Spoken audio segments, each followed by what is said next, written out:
नमस्कार दोस्तों, स्वागत है आप सभी का रतन जीएस क्लासेस में। दोस्तों कैसे हैं आप सब। उम्मीद करता हूं कि आप लोग बहुत ही अच्छे होंगे और आप लोगों की पढ़ाई जो है वो बिल्कुल अच्छी ढंग से चल रही होगी और सही दिशा में चल रही होगी। दोस्तों अंतिम समय में एग्ज़ाम के जब अंतिम समय में दोस्तों पूर्ण रूप से सही ऊर्जा के साथ सही दिशा में मेहनत करना अति उत्तम माना जाता है। दोस्तों इस समय में कुछ नया पढ़ने की ज़रूरत नहीं है और जो पीछे हम लोग पढ़ चुके हैं उसी को रिवाइज करना बेहतर होता है और ख़ासकर उस बिंदु को जो एग्ज़ाम पॉइंट ऑफ व्यू से बेहद महत्वपूर्ण होता है उसको रिवाइज करना बहुत ज़रूरी होता है। तो इस संदर्भ में दोस्तों क्वेश्चन बैंक जो है वो बहुत कारगर साबित होता है और क्वेश्चन बैंक के इस सीरीज को हम लोग आगे बढ़ाते हुए अब प्रवेश करेंगे 31 नंबर सेट में। इसके पहले दोस्तों हम लोग 30 सेट को कवर कर चुके हैं और अब हम लोग प्रवेश करेंगे 31 नंबर सेट में, जो कि इंटर स्तरीय पीटी की परीक्षा 9 दिसंबर 2018 ईस्वी को द्वितीय पाली में आयोजित करवाई गई थी।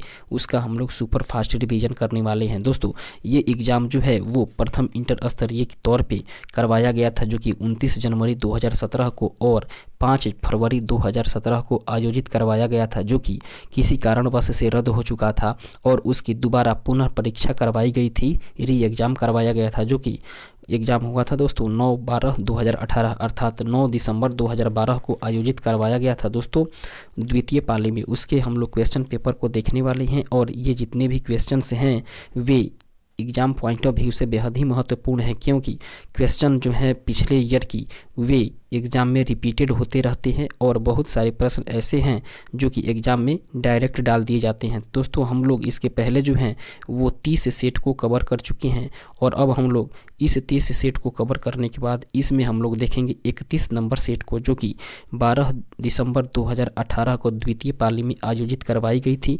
उसके प्रश्न पत्र को देखते हैं और बढ़ते हैं प्रश्न की ओर। ये रहा पहला प्रश्न दोस्तों समान अध्ययन के तौर पे। पहला प्रश्न दोस्तों हम लोग देखेंगे, कह रहा है पहला प्रश्न, किस राज्य में मिंधौला नदी बहती है। तो दोस्तों मिंधौला नदी जो है वो गुजरात में बहती है। बात करें दोस्तों मिंधौला नदी की, तो ये मिंधौला नदी जो है वो पश्चिम भारत की एक प्रमुख नदी है जो कि गुजरात में बहती है और इसका उद्गम स्थल की बात की जाए तो दोस्तों वो है दोसवाड़ा, जो कि सोनपुर गुजरात में है और सॉरी दोस्तों सोनगढ़ गुजरात में है, तथा इसकी लंबाई के बारे में बात की जाए तो लगभग 105 किलोमीटर की दूरी तय करती है और यह दांती अरब सागर में जाकर के गिर जाती है। दोस्तों इस तरीके से इस क्वेश्चन का सही आंसर ऑप्शन नंबर सी हो जाएगा। आगे बढ़ेंगे और नेक्स्ट क्वेश्चन को देखेंगे, जो कि 2 नंबर प्रश्न के तौर पे है। 2 नंबर क्वेश्चन कह रहा है, राजभाषा कीर्ति अवार्ड 2017 किसने जीता। तो दोस्तों राजभाषा कीर्ति अवार्ड जो है वो 2017 का विजेता रहा है दोस्तों जवाहरलाल नेहरू मंत्रालय। ऑप्शन नंबर सी इसका सही आंसर हो जाएगा। दोस्तों राजभाषा कीर्ति पुरस्कार जो है वो राजभाषा क्रियान्वयन के क्षेत्र में भारत सरकार के द्वारा दिया जाने वाला सर्वोच्च पुरस्कार होता है और यह पुरस्कार जो है वो हिंदी दिवस के दिन भी दिया जाता है। इसके तहत कुल 39 पुरस्कार दिए जाते हैं। वे संस्था, विभाग, मंडल या समिति जो हिंदी भाषा में अच्छे कार्यों को अच्छी प्रगति देते हैं, अपने कार्य को जो अच्छी प्रगति देते हैं उन्हीं को यह पुरस्कार दिया जाता है। तो इस तरीके से इस क्वेश्चन का सही आंसर हो जाएगा ऑप्शन नंबर सी अर्थात जवाहरलाल नेहरू मंत्रालय ही है जो कि राजभाषा कीर्ति अवार्ड 2017 को जीता था। फिर आगे बढ़ेंगे और नेक्स्ट क्वेश्चन को देखेंगे। 3 नंबर प्रश्न दोस्तों कह रहा है, अग्नेय चट्टान का उदाहरण निम्नलिखित में से कौन है। तो दोस्तों अग्नेय चट्टान के उदाहरण के बारे में बात की जाए तो वो है क्वार्टाइज्ड। ऑप्शन नंबर सी इसका सही आंसर हो जाएगा। दोस्तों क्वार्टाइज्ड जो है वो अग्नेय चट्टान का उदाहरण है। बात करें अग्नेय चट्टान की दोस्तों तो ताप के कारण जब पिघले हुए पदार्थ के जमने से जो चट्टान बनती है उसी को ही अग्नेय चट्टान कहा जाता है, जिसमें परतों का अभाव होता है और जो क्रिस्टलीय, कठोर, सघन और संगठित होती है, जैसे कि ग्रेनाइट, क्वार्ट्ज अर्थात क्वार्टजाइट और रायोलाइट, ऑक्सीडियन एवं झामा इत्यादि, ये सब जो हैं वो अग्नेय चट्टान के उदाहरण हैं। इस तरीके से इस क्वेश्चन का आंसर हो जाएगा ऑप्शन नंबर सी। आगे बढ़ेंगे और नेक्स्ट क्वेश्चन को देखेंगे। 4 नंबर प्रश्न कह रहा है, किसे लाल ग्रह कहा जाता है। तो दोस्तों लाल ग्रह के नाम से जाना जाता है मंगल को। ऑप्शन नंबर बी इसका सही आंसर हो जाएगा। दोस्तों मंगल अर्थात मार्स जो है वो सौरमंडल में सूर्य से जो है वो चौथा ग्रह है दोस्तों, अर्थात क्रम से बात की जाए तो सूर्य से बढ़ती हुई दूरी के आधार पर चौथे नंबर क्रम पर होता है मंगल ग्रह, और इसके तल की सतह जो है वो रक्तिम होती है, इसलिए इसे लाल ग्रह कहा जाता है। दोस्तों पृथ्वी की तरह मंगल भी जो है वो एक स्थलीय धरातल वाला ग्रह है और इसका वातावरण दोस्तों बहुत ही विरल है। सौरमंडल का सबसे ऊंचा पर्वत जो है वो आल्प्स जो है वो मोन्स अर्थात मंगल ग्रह पर ही स्थित है। दोस्तों सौरमंडल में जो सबसे ऊंचा पर्वत है वो ओलंपस, दोस्तों ओलंपस मोन्स मंगल ग्रह पर ही स्थित है। इस तरीके से लाल ग्रह मंगल ग्रह को कहा जाता है। इसका सही आंसर हो जाएगा ऑप्शन नंबर बी। आगे बढ़ेंगे और नेक्स्ट क्वेश्चन को देखेंगे। 5 नंबर प्रश्न कह रहा है दोस्तों, प्रधानमंत्री की नियुक्ति का प्रावधान संविधान के किस अनुच्छेद के अंतर्गत किया गया है? तो दोस्तों प्रधानमंत्री की नियुक्ति का प्रावधान जो है वो संविधान के अनुच्छेद 75 में है। ऑप्शन नंबर बी इसका सही आंसर हो जाएगा। बात करें अनुच्छेद 75 की, तो दोस्तों अनुच्छेद 75 के अनुसार राष्ट्रपति जो है वो सर्वप्रथम मंत्रिपरिषद के प्रधान के रूप में प्रधानमंत्री की नियुक्ति करता है और पुनः प्रधानमंत्री अपने दल के अन्य प्रतिभा संपन्न नेताओं को राष्ट्रपति के माध्यम से मंत्रियों के पद के रूप में भी नियुक्त करता है और नियुक्ति मंत्री जो है वो राष्ट्रपति के प्रसाद पर्यंत अपने पद को धारण करते हैं। तो इस तरीके से 5 नंबर प्रश्न का आंसर हो जाएगा ऑप्शन नंबर बी, अर्थात प्रधानमंत्री की नियुक्ति का प्रावधान जो है वो संविधान के अनुच्छेद 75 के अंतर्गत है। ऑप्शन नंबर बी इसका सही आंसर हो जाएगा। आगे बढ़ेंगे, नेक्स्ट क्वेश्चन को देखेंगे। 6 नंबर प्रश्न कह रहा है, भारत में अवशिष्ट शक्तियाँ किसमें निहित है?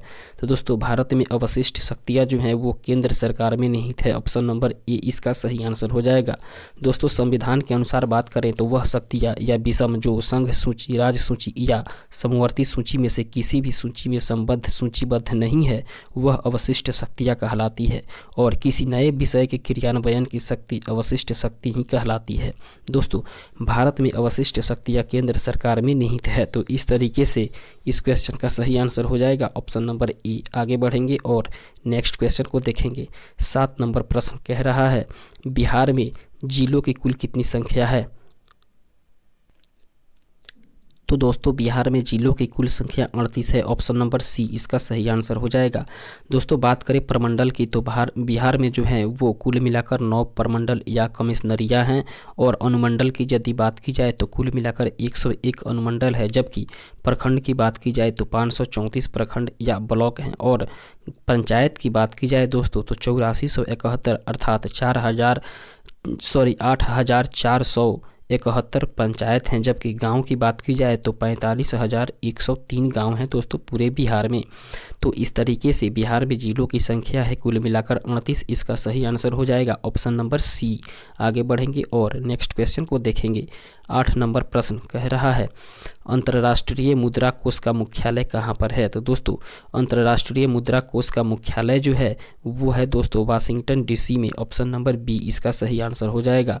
दोस्तों 27 दिसंबर 1945 ईस्वी को 29 देशों के समझौते पर हस्ताक्षर करने के बाद ही अंतर्राष्ट्रीय मुद्रा कोष अर्थात IMF की स्थापना हुई थी और इसका मुख्यालय जो है वो वाशिंगटन डीसी में स्थित है। अभी इसमें कुल मिलाकर 186 देश हैं, जबकि दोस्तों IMF की विशेष मुद्रा जो है वो है दोस्तों SDR अर्थात स्पेशल दोस्तों ड्राइंग राइट्स हैं। अंतर्राष्ट्रीय व्यापार और वित्त के लिए कुछ देशों की मुद्रा का इस्तेमाल किया जाता है जिसे ही दोस्तों SDR कहते हैं, जिनमें यूरो, पाउंड, येन और डॉलर सम्मिलित है। तो इस तरीके से इस क्वेश्चन का आंसर हो जाएगा ऑप्शन नंबर बी। आगे बढ़ेंगे और देखेंगे अगले प्रश्न को। 9 नंबर प्रश्न कह रहा है, डोलेक्स 100 बॉम्बे स्टॉक एक्सचेंज के द्वारा कब शुरू किया गया था? तो दोस्तों डोलेक्स 100 जो है वो बॉम्बे स्टॉक एक्सचेंज के द्वारा उसको शुरू किया गया था 22 मई 2006 को। ऑप्शन नंबर ए इसका सही आंसर हो जाएगा। आगे बढ़ेंगे और नेक्स्ट क्वेश्चन को देखेंगे। 10 नंबर प्रश्न कह रहा है, वर्ष 2017 में विश्व का सर्वश्रेष्ठ एयरपोर्ट किसे आंका गया था? तो दोस्तों वर्ष 2017 में विश्व का सबसे सर्वश्रेष्ठ एयरपोर्ट जो है वो नई दिल्ली को आंका गया था। ऑप्शन नंबर डी इसका सही आंसर हो जाएगा। नेक्स्ट क्वेश्चन को देखेंगे। 11 नंबर प्रश्न कह रहा है, कटंगा पठार में मुख्य रूप से क्या पाया जाता है? तो दोस्तों कटंगा पठार जो है उसमें मुख्य रूप से देखा जाए तो दोस्तों हीरा पाया जाता है। ऑप्शन नंबर ए इसका सही आंसर हो जाएगा। बात करें दोस्तों कटंगा पठार का तो ये कांगो गणराज्य अर्थात मध्य अफ्रीका में स्थित है और इस पठार में विश्व का सबसे बड़ा हीरे का भंडार भी संचित है और इसके साथ साथ यहाँ तांबा भी विशाल मात्रा में मिलता है, अर्थात यहाँ पर तांबा का भी विशाल भंडार पाया जाता है। ऑप्शन नंबर ए इसका सही आंसर हो जाएगा, अर्थात कटंगा पठार जो है उसमें मुख्य रूप से हीरा पाया जाता है। ऑप्शन नंबर ए इसका सही आंसर हो जाएगा। आगे बढ़ेंगे और देखेंगे अगले प्रश्न को। 12 नंबर क्वेश्चन कह रहा है किसे वर्ष 2016 का एपीजे अब्दुल कलाम पुरस्कार दिया गया?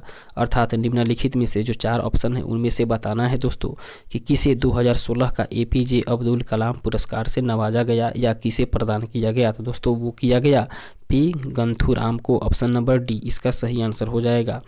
दोस्तों आगे बढ़ेंगे और देखेंगे अगले प्रश्न को।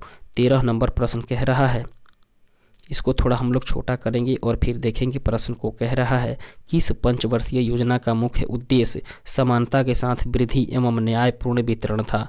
तो दोस्तों इसका सही आंसर हो जाएगा ऑप्शन नंबर डी, अर्थात नवीं पंचवर्षीय योजना। ऑप्शन नंबर डी इसका सही आंसर हो जाएगा। दोस्तों बात करें नवीं पंचवर्षीय योजना को तो यही नवीं पंचवर्षीय योजना ही है जिसका मुख्य उद्देश्य समानता के साथ वृद्धि एवं न्यायपूर्ण वितरण था। इस तरीके से इस क्वेश्चन का सही आंसर हो जाएगा ऑप्शन नंबर डी। आगे बढ़ते हैं और देखते हैं अगले प्रश्न को। 14 नंबर प्रश्न कह रहा है गद्दर पार्टी की स्थापना कब हुई थी? तो दोस्तों गद्दर पार्टी की जो स्थापना है वो 1913 ईस्वी में की गई थी। ऑप्शन नंबर ए इसका सही आंसर हो जाएगा। बात करें दोस्तों गद्दर पार्टी की तो इसकी स्थापना 1913 ईस्वी में हुई थी जिसके संस्थापक लाला हरदयाल व काशीराम हुआ करते थे जो कि भारतीय राष्ट्रीय आंदोलन से संबंधित एक संगठन थी और ये संस्था थी। इस तरीके से इस क्वेश्चन का सही आंसर हो जाएगा ऑप्शन नंबर ए। आगे बढ़ेंगे और नेक्स्ट क्वेश्चन को देखेंगे। 15 नंबर प्रश्न कह रहा है दोस्तों 15 नंबर प्रश्न कह रहा है हुवर बांध किस नदी पर स्थित है? तो हुवर बांध जो है दोस्तों वो कोलोराडो नदी पर स्थित है। ऑप्शन नंबर डी इसका सही आंसर हो जाएगा। कोलोराडो नदी जो है दोस्तों वो अमेरिका का एक हुवर बांध है और कोलोराडो नदी पर स्थित है। इस तरीके से इसका सही आंसर हो जाएगा ऑप्शन नंबर डी। आगे बढ़ेंगे और देखेंगे अगले प्रश्न को। 16 नंबर क्वेश्चन कह रहा है राष्ट्रीय एकता परिषद का गठन कब किया गया था? तो दोस्तों राष्ट्रीय एकता परिषद का गठन किया गया था 1961 ईस्वी में। ऑप्शन नंबर सी इसका सही आंसर हो जाएगा। दोस्तों भारत में राष्ट्रीय एकता परिषद का जो गठन है वो 1961 ईस्वी में ही किया गया था। इस तरीके से इस क्वेश्चन का आंसर हो जाएगा ऑप्शन नंबर सी। और अब आगे बढ़ेंगे और देखेंगे अगले प्रश्न को। 17 नंबर प्रश्न कह रहा है भारत में प्रथम पेमेंट गेटवे रुपए की शुरुआत कब की गई थी? तो दोस्तों भारत में प्रथम पेमेंट गेटवे रुपए की शुरुआत जो है वो मई 2014 में की गई थी। ऑप्शन नंबर बी इसका सही आंसर हो जाएगा। दोस्तों रुपए जो है वो भारत का स्वदेशी भुगतान प्रणाली पर आधारित एक एटीएम कार्ड है और इसे वीजा व मास्टर कार्ड की तरह ही प्रयोग किया जाता है। दोस्तों 8 मई 2014 ईस्वी को भारत के तत्कालिक राष्ट्रपति जो है वो श्री प्रणब मुखर्जी ने भारत का अपना भुगतान कार्ड अर्थात रुपए राष्ट्र को समर्पित किया था। तो इस तरीके से इसका सही आंसर हो जाएगा ऑप्शन नंबर बी। आगे बढ़ेंगे और नेक्स्ट क्वेश्चन को देखेंगे। 18 नंबर प्रश्न कह रहा है स्वतंत्र भारत के प्रथम शिक्षा मंत्री कौन थे? तो दोस्तों स्वतंत्र भारत के प्रथम शिक्षा मंत्री जो थे वे थे दोस्तों Maulana Abul Kalam Azad. Option number C इसका सही आंसर हो जाएगा। दोस्तों पंडित जवाहरलाल नेहरू के नेतृत्व में गठित स्वतंत्र भारत के प्रथम मंत्रिमंडल में मौलाना अबुल कलाम आज़ाद प्रथम शिक्षा मंत्री बने थे। आगे बढ़ेंगे और देखेंगे अगले प्रश्न को। 19 नंबर प्रश्न कह रहा है भारत में शून्यकाल कब शुरू की गई थी? तो दोस्तों भारत में शून्यकाल जो है वो शुरू की गई थी 1962 ईस्वी में। ऑप्शन नंबर ए इसका सही आंसर हो जाएगा। दोस्तों भारत में शून्यकाल का प्रारंभ जो है 1962 ईस्वी में ही हुआ था और प्रश्नकाल के ठीक बाद का लगभग 12 बजे ही शून्यकाल प्रारंभ होता है, अर्थात जब प्रश्नकाल खत्म होता है तो प्रश्नकाल के ठीक बाद लगभग 12 बजे से शून्यकाल प्रारंभ हो जाता है। तो इस तरीके से इस क्वेश्चन का सही आंसर हो जाएगा 1962 अर्थात ऑप्शन नंबर ए। आगे बढ़ेंगे और देखेंगे अगले प्रश्न को। दोस्तों 20 नंबर प्रश्न कह रहा है वर्ष 2015-16 के लिए इंदिरा गांधी अवार्ड से किसे सम्मानित किया गया था? दोस्तों 2015-16 के आंकड़े के अनुसार इंदिरा गांधी अवार्ड से किसे सम्मानित किया गया था? तो दोस्तों वो सम्मानित किया गया था टी.एम. कृष्णा को। ऑप्शन नंबर सी इसका सही आंसर हो जाएगा। नेक्स्ट क्वेश्चन को देखेंगे जो कि 21 नंबर के रूप में है और 21 नंबर प्रश्न कह रहा है पल्ली वैसल हाइड्रो इलेक्ट्रिक प्रोजेक्ट कहाँ पर स्थित है? दोस्तों पल्ली वैसल हाइड्रो इलेक्ट्रिक प्रोजेक्ट जो है वो दोस्तों स्थित है केरल में। ऑप्शन नंबर डी इसका सही आंसर हो जाएगा। दोस्तों केरल की इडुक्की जिला में ही पल्ली वैसल जल विद्युत परियोजना स्थित है। आगे बढ़ेंगे और देखेंगे अगले प्रश्न को। 22 नंबर प्रश्न कह रहा है भारत में स्वर्ण रेशा क्रांति किससे संबंधित है? तो दोस्तों भारत में स्वर्ण रेशा क्रांति जो है वो जूट से संबंधित है। ऑप्शन नंबर डी इसका सही आंसर हो जाएगा। दोस्तों जूट को जो है वो गोल्डन फाइबर भी कहा जाता है और इसके रेशे जो हैं वो बोरे, दरी, तंबू, टाट, रसिया, पैरासूट, कागज आदि बनाने में काम में आते हैं। दोस्तों जूट के रेशे सामान्यतः 6 से 10 फीट तक लंबे होते हैं और भारत में स्वर्ण रेशा क्रांति जो है वो जूट के उत्पादन से ही संबंधित है। तो इसका सही आंसर हो जाएगा ऑप्शन नंबर डी, अर्थात स्वर्ण रेशा क्रांति जो है वो जूट से संबंधित है। आगे बढ़ेंगे और नेक्स्ट क्वेश्चन को देखेंगे। तो दोस्तों 23 नंबर प्रश्न कह रहा है प्रथम भोजपुरी उपन्यास बिंदिया किसके द्वारा लिखी गई है? तो दोस्तों भोजपुरी का एक उपन्यास है बिंदिया, वो लिखी गई है दोस्तों रामनाथ पांडे के द्वारा। ऑप्शन नंबर सी इसका सही आंसर हो जाएगा। दोस्तों बात करें बिंदिया उपन्यास की तो ये रामनाथ पांडे के द्वारा 1956 ईस्वी में लिखी गई थी। आगे बढ़ेंगे और देखेंगे अगले प्रश्न को जो कि 24 नंबर प्रश्न के रूप में है। तो 24 नंबर प्रश्न कह रहा है कोरिंगा मैंग्रोव स्थल कहाँ स्थित है? तो दोस्तों कोरिंगा मैंग्रोव स्थल जो है वो आंध्र प्रदेश में अवस्थित है। ऑप्शन नंबर बी इसका सही आंसर हो जाएगा। दोस्तों बात करें कोरिंगा मैंग्रोव स्थल की तो वो आंध्र प्रदेश में है और यह भारत में दूसरा सबसे बड़ा मैंग्रोव वन है। इस तरीके से इस क्वेश्चन का आंसर हो जाएगा ऑप्शन नंबर बी। आगे बढ़ेंगे और 25 नंबर प्रश्न को देखेंगे। 25 नंबर प्रश्न कह रहा है प्रधानमंत्री आदर्श ग्राम योजना कब शुरू किया गया था? तो दोस्तों प्रधानमंत्री आदर्श ग्राम योजना जो है उसकी शुरुआत की गई थी वर्ष 2009-10 में। ऑप्शन नंबर ए इसका सही आंसर हो जाएगा। दोस्तों इसकी शुरुआत जो है वो 2009-10 में ही हुई थी और इसका उद्देश्य जो है वो है देश के 5 राज्यों जैसे कि हिमाचल प्रदेश का उत्तरी क्षेत्र, बिहार का पूर्वी क्षेत्र, राजस्थान का पश्चिमी क्षेत्र और तमिलनाडु जो है वो दक्षिणी क्षेत्र। अर्थात भारत में जो उत्तर क्षेत्र में हिमाचल प्रदेश है, जबकि बिहार जो है वो पूर्वी क्षेत्र है और पश्चिमी क्षेत्र अर्थात राजस्थान, जबकि दक्षिणी क्षेत्र को देखा जाए तो वो तमिलनाडु तथा असम पूर्वोत्तर भारत की 7 बहनें अर्थात 7 सिस्टर्स के 1000 गांवों में स्वीकृत ग्राम विकास हेतु जहां पर 50% से अधिक अनुसूचित जाति हैं अर्थात शेड्यूल कास्ट के हैं, एससी जाति है, वहां पे रखा गया था। तो इस तरीके से इस क्वेश्चन का सही आंसर हो जाएगा ऑप्शन नंबर ए। आगे बढ़ेंगे और देखेंगे अगले प्रश्न को। 26 नंबर प्रश्न कह रहा है लोकतंत्र एवं विकास के लिए पंचायती राज संस्थाओं में पुनर्जीवन पर LM सिंघवी समिति को कब नियुक्त किया गया था? तो दोस्तों इसका सही आंसर हो जाएगा ऑप्शन नंबर बी, अर्थात 1986 ईस्वी में ही उसकी नियुक्ति की गई थी। दोस्तों तत्कालिक प्रधानमंत्री उस समय राजीव गांधी हुआ करते थे, राजीव गांधी ने ही 1986 ईस्वी में पंचायती राज संस्थाओं के पुनर्जीवन के लिए मनोहर लाल सिंघवी समिति का गठन किया था। तो इस तरीके से इस क्वेश्चन का सही आंसर हो जाएगा ऑप्शन नंबर बी। और आगे बढ़ेंगे, देखेंगे अगले प्रश्न को। 27 नंबर प्रश्न कह रहा है भारतीय संविधान के किस अनुच्छेद में चुनाव आयोग का प्रावधान है?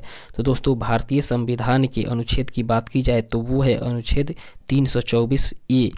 इसी में ही दोस्तों चुनाव आयोग का प्रावधान है, अर्थात अनुच्छेद 324 में चुनाव आयोग का प्रावधान है। ऑप्शन नंबर ए इसका सही आंसर हो जाएगा। दोस्तों बात करें भारतीय अनुच्छेद की 324 की तो इसमें निर्वाचन आयोग का प्रावधान किया गया है, जो कि भारत में स्वतंत्र और निष्पक्ष तरीके से चुनाव संपन्न कराने वाली ये शीर्ष संस्था है।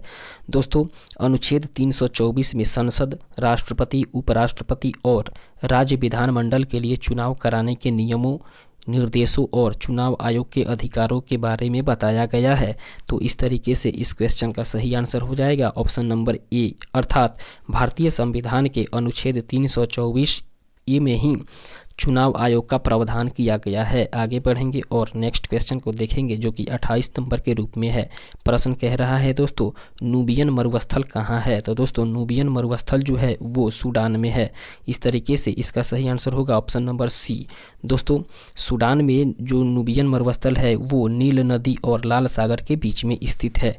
आगे बढ़ेंगे और देखेंगे अगले प्रश्न को। 29 नंबर प्रश्न कह रहा है, the ministry of utmost happiness किसके द्वारा लिखी गई है?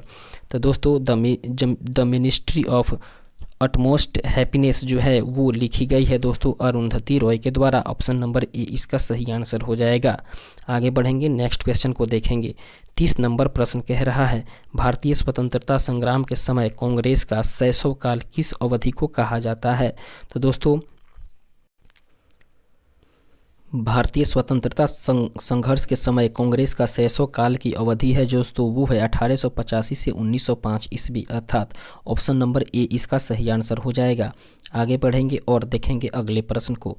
31 नंबर प्रश्न कह रहा है, राष्ट्रीय ग्रामीण स्वास्थ्य मिशन कब शुरू हुआ था? तो दोस्तों राष्ट्रीय ग्रामीण स्वास्थ्य मिशन जो है उसकी शुरुआत हुई थी अप्रैल 2005 से। ऑप्शन नंबर डी इसका सही आंसर हो जाएगा। दोस्तों राष्ट्रीय ग्रामीण स्वास्थ्य मिशन जो है वो ग्रामीण भारत के स्वास्थ्य सुधार के लिए ही चलाया गया था और यह जो है वो 12 अप्रैल 2005 ईस्वी को यह योजना जो है वो शुरू की गई थी और यह कार्यक्रम स्वास्थ्य मंत्रालय भारत सरकार के द्वारा ही जारी किया गया था। आगे बढ़ेंगे और देखेंगे अगले प्रश्न को, अर्थात 32 नंबर प्रश्न कह रहा है, industrial scientific India private limited का मुख्यालय कहाँ पर स्थित है? तो दोस्तों industrial scientific India private limited का मुख्यालय जो है वो नवी मुंबई है। ऑप्शन नंबर डी इसका सही आंसर हो जाएगा। आगे बढ़ेंगे नेक्स्ट क्वेश्चन को देखेंगे। 33 नंबर प्रश्न कह रहा है, किस संवैधानिक संशोधन के द्वारा वर्ष 2026 तक लोकसभा की सीटों के पुनर्निर्माण पर प्रतिबंध लगा दिया गया है? तो दोस्तों वो 84वां संविधान संशोधन के द्वारा ही 2026 तक लोकसभा की सीटों के पुनर्निर्माण पर प्रतिबंध लगा दिया गया है। ऑप्शन नंबर डी इसका सही आंसर हो जाएगा। 34 नंबर प्रश्न कह रहा है, जालियांवाला बाग हत्याकांड की घटना कब घटित हुई थी? तो दोस्तों जालियांवाला बाग हत्याकांड की घटना जो है वो 13 अप्रैल 1919 ईस्वी को हुई थी, जो कि इस ऑप्शंस में नहीं है। तो इस तरीके से इसका आंसर जो है वो 18 अप्रैल 1919 एग्ज़ाम चेक करवाया था। तो ऑप्शन नंबर सी इसका सही आंसर हो जाएगा। यदि सूक्ष्मता से देखा जाए तो इसका आंसर 11 अप्रैल भी हो सकता है दोस्तों, और सूक्ष्मता से देखा जाए तो इसमें वो ऑप्शन है ही नहीं जो कि 13 अप्रैल 1919 ईस्वी को हुआ था। तो आगे बढ़ेंगे और देखेंगे अगले प्रश्न को। दोस्तों 35 नंबर प्रश्न कह रहा है, समाज में धन के वितरण की असमानता को कम करने में कौन सा कर सहायक होता है? तो दोस्तों समाज में धन के वितरण की असमानता को कम करने के लिए यदि बात की जाए तो दोस्तों वो होता है प्रगतिशील कर, जिसकी जो है वो कम करने के लिए सहायक होता है। ऑप्शन नंबर बी इसका सही आंसर हो जाएगा। दोस्तों प्रगतिशील कर ही है वो एक ऐसी प्रणाली है जिसमें कि कर की दर व्यक्ति की क्षमता के भुगतान पर ही निर्भर करती है और यह इस कर की धारणा पर आधारित है कि जो व्यक्ति अधिक कमाते हैं उन्हें अधिक कर की दर और जो कम कमाते हैं उसके लिए कर की दर कम करने कर भुगतान करने पड़े। इस तरीके से आगे बढ़ते हैं और देखते हैं अगले प्रश्न को। 36 नंबर प्रश्न कह रहा है, अखिल भारतीय बैडमिंटन एसोसिएशन का प्रथम लाइफ टाइम अचीवमेंट अवार्ड से किसे सम्मानित किया गया है? तो दोस्तों अखिल भारतीय बैडमिंटन एसोसिएशन का प्रथम लाइफ टाइम अचीवमेंट अवार्ड जो है वो दिया गया है दोस्तों प्रकाश पादुकोण को। ऑप्शन नंबर ए इसका सही आंसर हो जाएगा। आगे बढ़ेंगे और देखेंगे अगले प्रश्न को जो कि 37 नंबर प्रश्न के रूप में है। तो दोस्तों 37 नंबर प्रश्न कह रहा है, इनमें से कौन सी कंपनी नवरत्न कंपनी में शामिल है? दोस्तों नीचे 4 कंपनी दी गई है और इनमें से बताना है कि कौन सी कंपनी जो है वो नवरत्न कंपनी में शामिल हो चुकी है। तो दोस्तों नवरत्न कंपनी में शामिल होने वाली कंपनी है MTNL। ऑप्शन नंबर सी इसका सही आंसर हो जाएगा। आगे बढ़ेंगे और नेक्स्ट क्वेश्चन को देखेंगे। 38 नंबर प्रश्न कह रहा है, हिंदी उपन्यास राग दरबारी किसके द्वारा लिखी गई है? तो दोस्तों हिंदी उपन्यास जो राग दरबारी है उसके लेखक जो है वो है Shrilal Shukla. Option number C इसका सही आंसर हो जाएगा। आगे बढ़ेंगे और देखेंगे अगले प्रश्न को। 39 नंबर प्रश्न कह रहा है, साइमन कमीशन की रिपोर्ट कब प्रकाशित की गई थी? तो दोस्तों साइमन कमीशन की जो रिपोर्ट है वो 1930 ईस्वी में 2 खंडों में छपी हुई थी। तो इसका सही आंसर हो जाएगा ऑप्शन नंबर डी, अर्थात 1930 ईस्वी में प्रकाशित की गई थी। आगे बढ़ेंगे और देखेंगे अगले प्रश्न को। 40 नंबर प्रश्न कह रहा है, बिहार में चौकीदारी कर न देने का अभियान कब शुरू किया गया था? तो दोस्तों बिहार में चौकीदारी कर न देने का अभियान जो है वो 1930 ईस्वी में ही शुरू किया गया था। ऑप्शन नंबर डी इसका सही आंसर हो जाएगा। दोस्तों बिहार प्रदेश कांग्रेस कमेटी ने मई 1930 ईस्वी में विदेश वस्त्रों और शराब की दुकानों के आगे धरने का प्रस्ताव किया और इसी आंदोलन के क्रम में बिहार में चौकीदारी कर देने पर प्रतिबंध कर दिया गया। आगे बढ़ेंगे और देखेंगे अगले प्रश्न को, जो कि 41 नंबर प्रश्न के रूप में है। 41 नंबर प्रश्न कह रहा है, भारत में कौन सा राज्य चांदी का सर्वाधिक उत्पादन करता है? तो दोस्तों भारत में चांदी का सर्वाधिक उत्पादन करने वाला राज्य जो है वो है राजस्थान। ऑप्शन नंबर बी इसका सही आंसर हो जाएगा। आगे बढ़ेंगे और नेक्स्ट क्वेश्चन को देखेंगे। दोस्तों 42 नंबर प्रश्न कह रहा है, बिहार में भारत छोड़ो आंदोलन के दौरान सचिवालय गोलीबारी की घटना कब हुई थी? तो दोस्तों बिहार में भारत छोड़ो आंदोलन के दौरान सचिवालय गोलीबारी की जो घटना है वो घटित हुई थी दोस्तों 11 अगस्त 1942 ईस्वी को। ऑप्शन नंबर बी इसका सही आंसर हो जाएगा। दोस्तों बात करें भारत छोड़ो आंदोलन की, तो बिहार में भारत छोड़ो आंदोलन के दौरान 11 अगस्त 1942 ईस्वी में पटना सचिवालय पर झंडा फहराने के दौरान ही पटना के विभिन्न स्कूलों में पढ़ने वाले 9वीं और 10वीं क्लास के जो विद्यार्थी हैं वे कुल 7 छात्र उसमें से शहीद हो गए थे। उन्हीं छात्रों की स्मृति पटना का शहीद स्मारक बनती है और बना है दोस्तों। आगे बढ़ेंगे और देखेंगे अगले प्रश्न को। अगला प्रश्न 43 नंबर प्रश्न कह रहा है, टीटीकाका झील कहाँ अवस्थित है? तो दोस्तों टीटीकाका झील जो है वो बोलीविया एवं पेरू की सीमा पर अवस्थित है। ऑप्शन नंबर ए इसका सही आंसर हो जाएगा। आगे बढ़ेंगे और देखेंगे नेक्स्ट इंपॉर्टेंट क्वेश्चन 44 नंबर को कह रहा है, भारतीय संविधान के किस अनुच्छेद में राज्य वित्त आयोग का प्रावधान है? तो दोस्तों यदि बात की जाए भारतीय संविधान की अनुच्छेद की, तो वो अनुच्छेद 243 आई है जिसमें कि राज्य वित्त आयोग का प्रावधान किया गया है। ऑप्शन नंबर ए इसका सही आंसर हो जाएगा। आगे बढ़ेंगे और देखेंगे अगले इंपॉर्टेंट क्वेश्चन 45 नंबर को कह रहा है, जुलाई 2017 में 22वां एशियन एथलेटिक्स चैंपियनशिप कहाँ संपन्न हुआ है? तो दोस्तों जुलाई 2017 में 22वां एशियन एथलेटिक्स चैंपियनशिप जो है वो संपन्न हुआ है दोस्तों भुवनेश्वर में। ऑप्शन नंबर डी इसका सही आंसर हो जाएगा। आगे बढ़ेंगे और देखेंगे नेक्स्ट इंपॉर्टेंट क्वेश्चन को, जो कि 46 नंबर प्रश्न के रूप में है। कह रहा है, द कोलिशन ईसर्स किसके द्वारा लिखा गया है? दोस्तों द कोलिशन ईसर्स जो है वो लिखा गया है दोस्तों प्रणब मुखर्जी के द्वारा। इसका सही आंसर हो जाएगा ऑप्शन नंबर डी। और आगे बढ़ेंगे देखेंगे अगले प्रश्न को। अगला प्रश्न 47 नंबर के रूप में कह रहा है, भारतीय राष्ट्रीय कांग्रेस के दूसरे अध्यक्ष कौन थे? तो दोस्तों भारतीय राष्ट्रीय कांग्रेस के द्वितीय अध्यक्ष जो थे वे दादा भाई नौरोजी थे। ऑप्शन नंबर ए इसका सही आंसर हो जाएगा, दादा भाई नौरोजी। दोस्तों आगे बढ़ेंगे और देखेंगे अगले प्रश्न को। 48 नंबर प्रश्न कह रहा है, एजेंडा 21 दोस्तों एजेंडा 21 किससे संबंधित है? तो दोस्तों एजेंडा 21 जो है वो रियो डी जेनेरियो सम्मेलन 1992 से संबंधित है। ऑप्शन नंबर बी इसका सही आंसर हो जाएगा। आगे बढ़ेंगे और देखेंगे अगले प्रश्न को, जो कि 49 नंबर प्रश्न के रूप में है।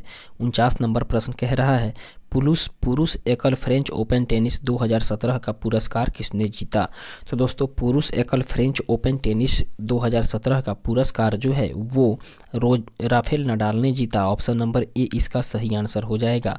आगे बढ़ेंगे और देखेंगे अगले प्रश्न को, जो कि 50 नंबर के रूप में है। 50 नंबर प्रश्न कह रहा है, बिहार में प्रसिद्ध मंदागिरी मंदिर कहाँ अवस्थित है? तो दोस्तों बिहार में प्रसिद्ध मंदागिरी मंदिर जो है वो बांका में अवस्थित है। ऑप्शन नंबर डी इसका सही आंसर हो जाएगा।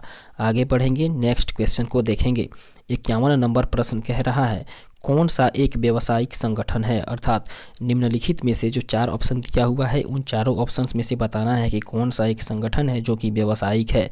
तो दोस्तों वो व्यावसायिक संगठन है एसोचैम, ऑप्शन नंबर डी इसका सही आंसर हो जाएगा, अर्थात भारतीय वाणिज्य एवं उद्योग मंडल। आगे बढ़ेंगे और देखेंगे अगले प्रश्न को। दोस्तों आगे बढ़ेंगे और 52 नंबर प्रश्न को देखेंगे। 52 नंबर प्रश्न कह रहा है हडसन जल संधि जो है वो जोड़ती है किस किस को, अर्थात हडसन जल संधि के द्वारा निम्नलिखित में से कौन कौन से एक दूसरे से जुड़ते हैं। तो दोस्तों वो जुड़ते हैं हडसन की खाड़ी एवं लेब्राडोर सागर, ऑप्शन नंबर डी इसका सही आंसर हो जाएगा। दोस्तों उत्तरी अमेरिका महाद्वीप में ही अवस्थित है हडसन जल संधि। दोस्तों अगवा प्रायद्वीप को केफिन द्वीप से पृथक करती है, जबकि हडसन की खाड़ी को लेब्राडोर सागर से जोड़ती है। तो इस तरीके से इस क्वेश्चन का सही आंसर हो जाएगा ऑप्शन नंबर डी। और आगे बढ़ेंगे, देखेंगे 53 नंबर प्रश्न को। दोस्तों 53 नंबर प्रश्न जो है वो कह रहा है भारत में कौन सा राज्य, दोस्तों भारत में कौन सा राज्य जो है वर्ष 2015-16 में आम के उत्पादन में सर्वोच्च स्थान पर रहा था। तो दोस्तों भारत का वो राज्य है उत्तर प्रदेश, जो कि 15-16 ईस्वी में आम के उत्पादन में सर्वोच्च स्थान पर रहा था। ऑप्शन नंबर डी इसका सही आंसर हो जाएगा। आगे बढ़ेंगे, नेक्स्ट क्वेश्चन को देखेंगे। दोस्तों 54 नंबर प्रश्न कह रहा है सूरीनाम की राजधानी कहाँ है। तो दोस्तों सूरीनाम की राजधानी जो है वो पारामारिबो है, ऑप्शन नंबर बी इसका सही आंसर हो जाएगा, पारामारिबो। आगे बढ़ेंगे और नेक्स्ट क्वेश्चन को देखेंगे। 55 नंबर प्रश्न कह रहा है यक्षगान लोक नृत्य किस राज्य से संबंधित है। तो दोस्तों यक्षगान लोक नृत्य जो है वो संबंधित है कर्नाटक राज्य से, ऑप्शन नंबर ए इसका सही आंसर हो जाएगा। दोस्तों भारत में लोक नृत्य जो है, भारत के लोक नृत्य यक्षगान जो है उसका संबंध कर्नाटक से है, और कर्नाटक के ग्रामीण क्षेत्रों में प्रचलित इस नृत्य नाटक का विकास जो है वो 17वीं शताब्दी में ही हुआ था। यह नृत्य जो है दोस्तों वह नृत्य थिएटर डायलॉग का मिलता जुलता स्वरूप भी है। आगे बढ़ेंगे और देखेंगे अगले पोर्शन को, जो कि विज्ञान और गणित से है, अर्थात साइंस और मैथमेटिक्स, जिसमें कि हम लोग मैथमेटिक्स को इग्नोर करके चलेंगे और केवल हम लोग डिस्कस करेंगे साइंस के पोर्शन को। दोस्तों साइंस का पहला प्रश्न और इस सेट का 56 नंबर प्रश्न कह रहा है नाभिकीय विखंडन की खोज किसने की थी। तो दोस्तों नाभिकीय विखंडन की खोज जो है वो हान एवं स्टासमन ने किया था, ऑप्शन नंबर बी इसका सही आंसर हो जाएगा। आगे बढ़ेंगे और नेक्स्ट क्वेश्चन को देखेंगे। 57 नंबर प्रश्न कह रहा है कोशिका का रसोई घर किसे कहा जाता है।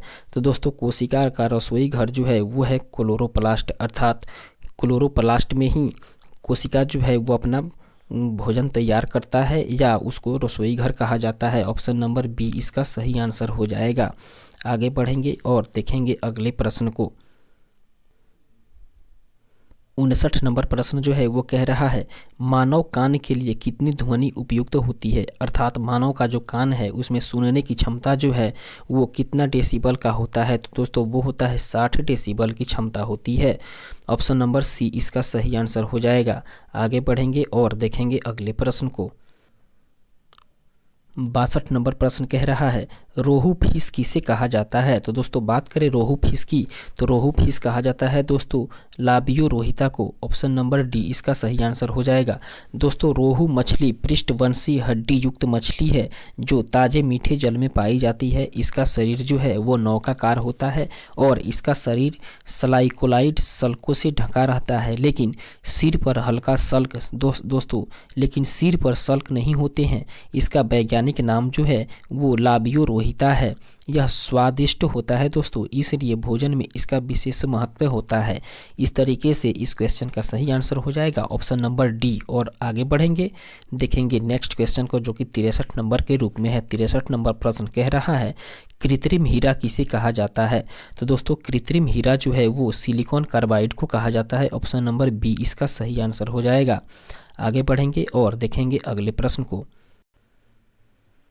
66 नंबर प्रश्न कह रहा है दोस्तों इसके पहले का जो प्रश्न था वो मैथमेटिक्स का था, जिसको कि हम लोगों ने स्किप कर दिया है, छोड़ दिए हैं, और हम लोग देखेंगे 66 नंबर प्रश्न को। कह रहा है नींबू का डाईबैक रोग का कारण क्या है।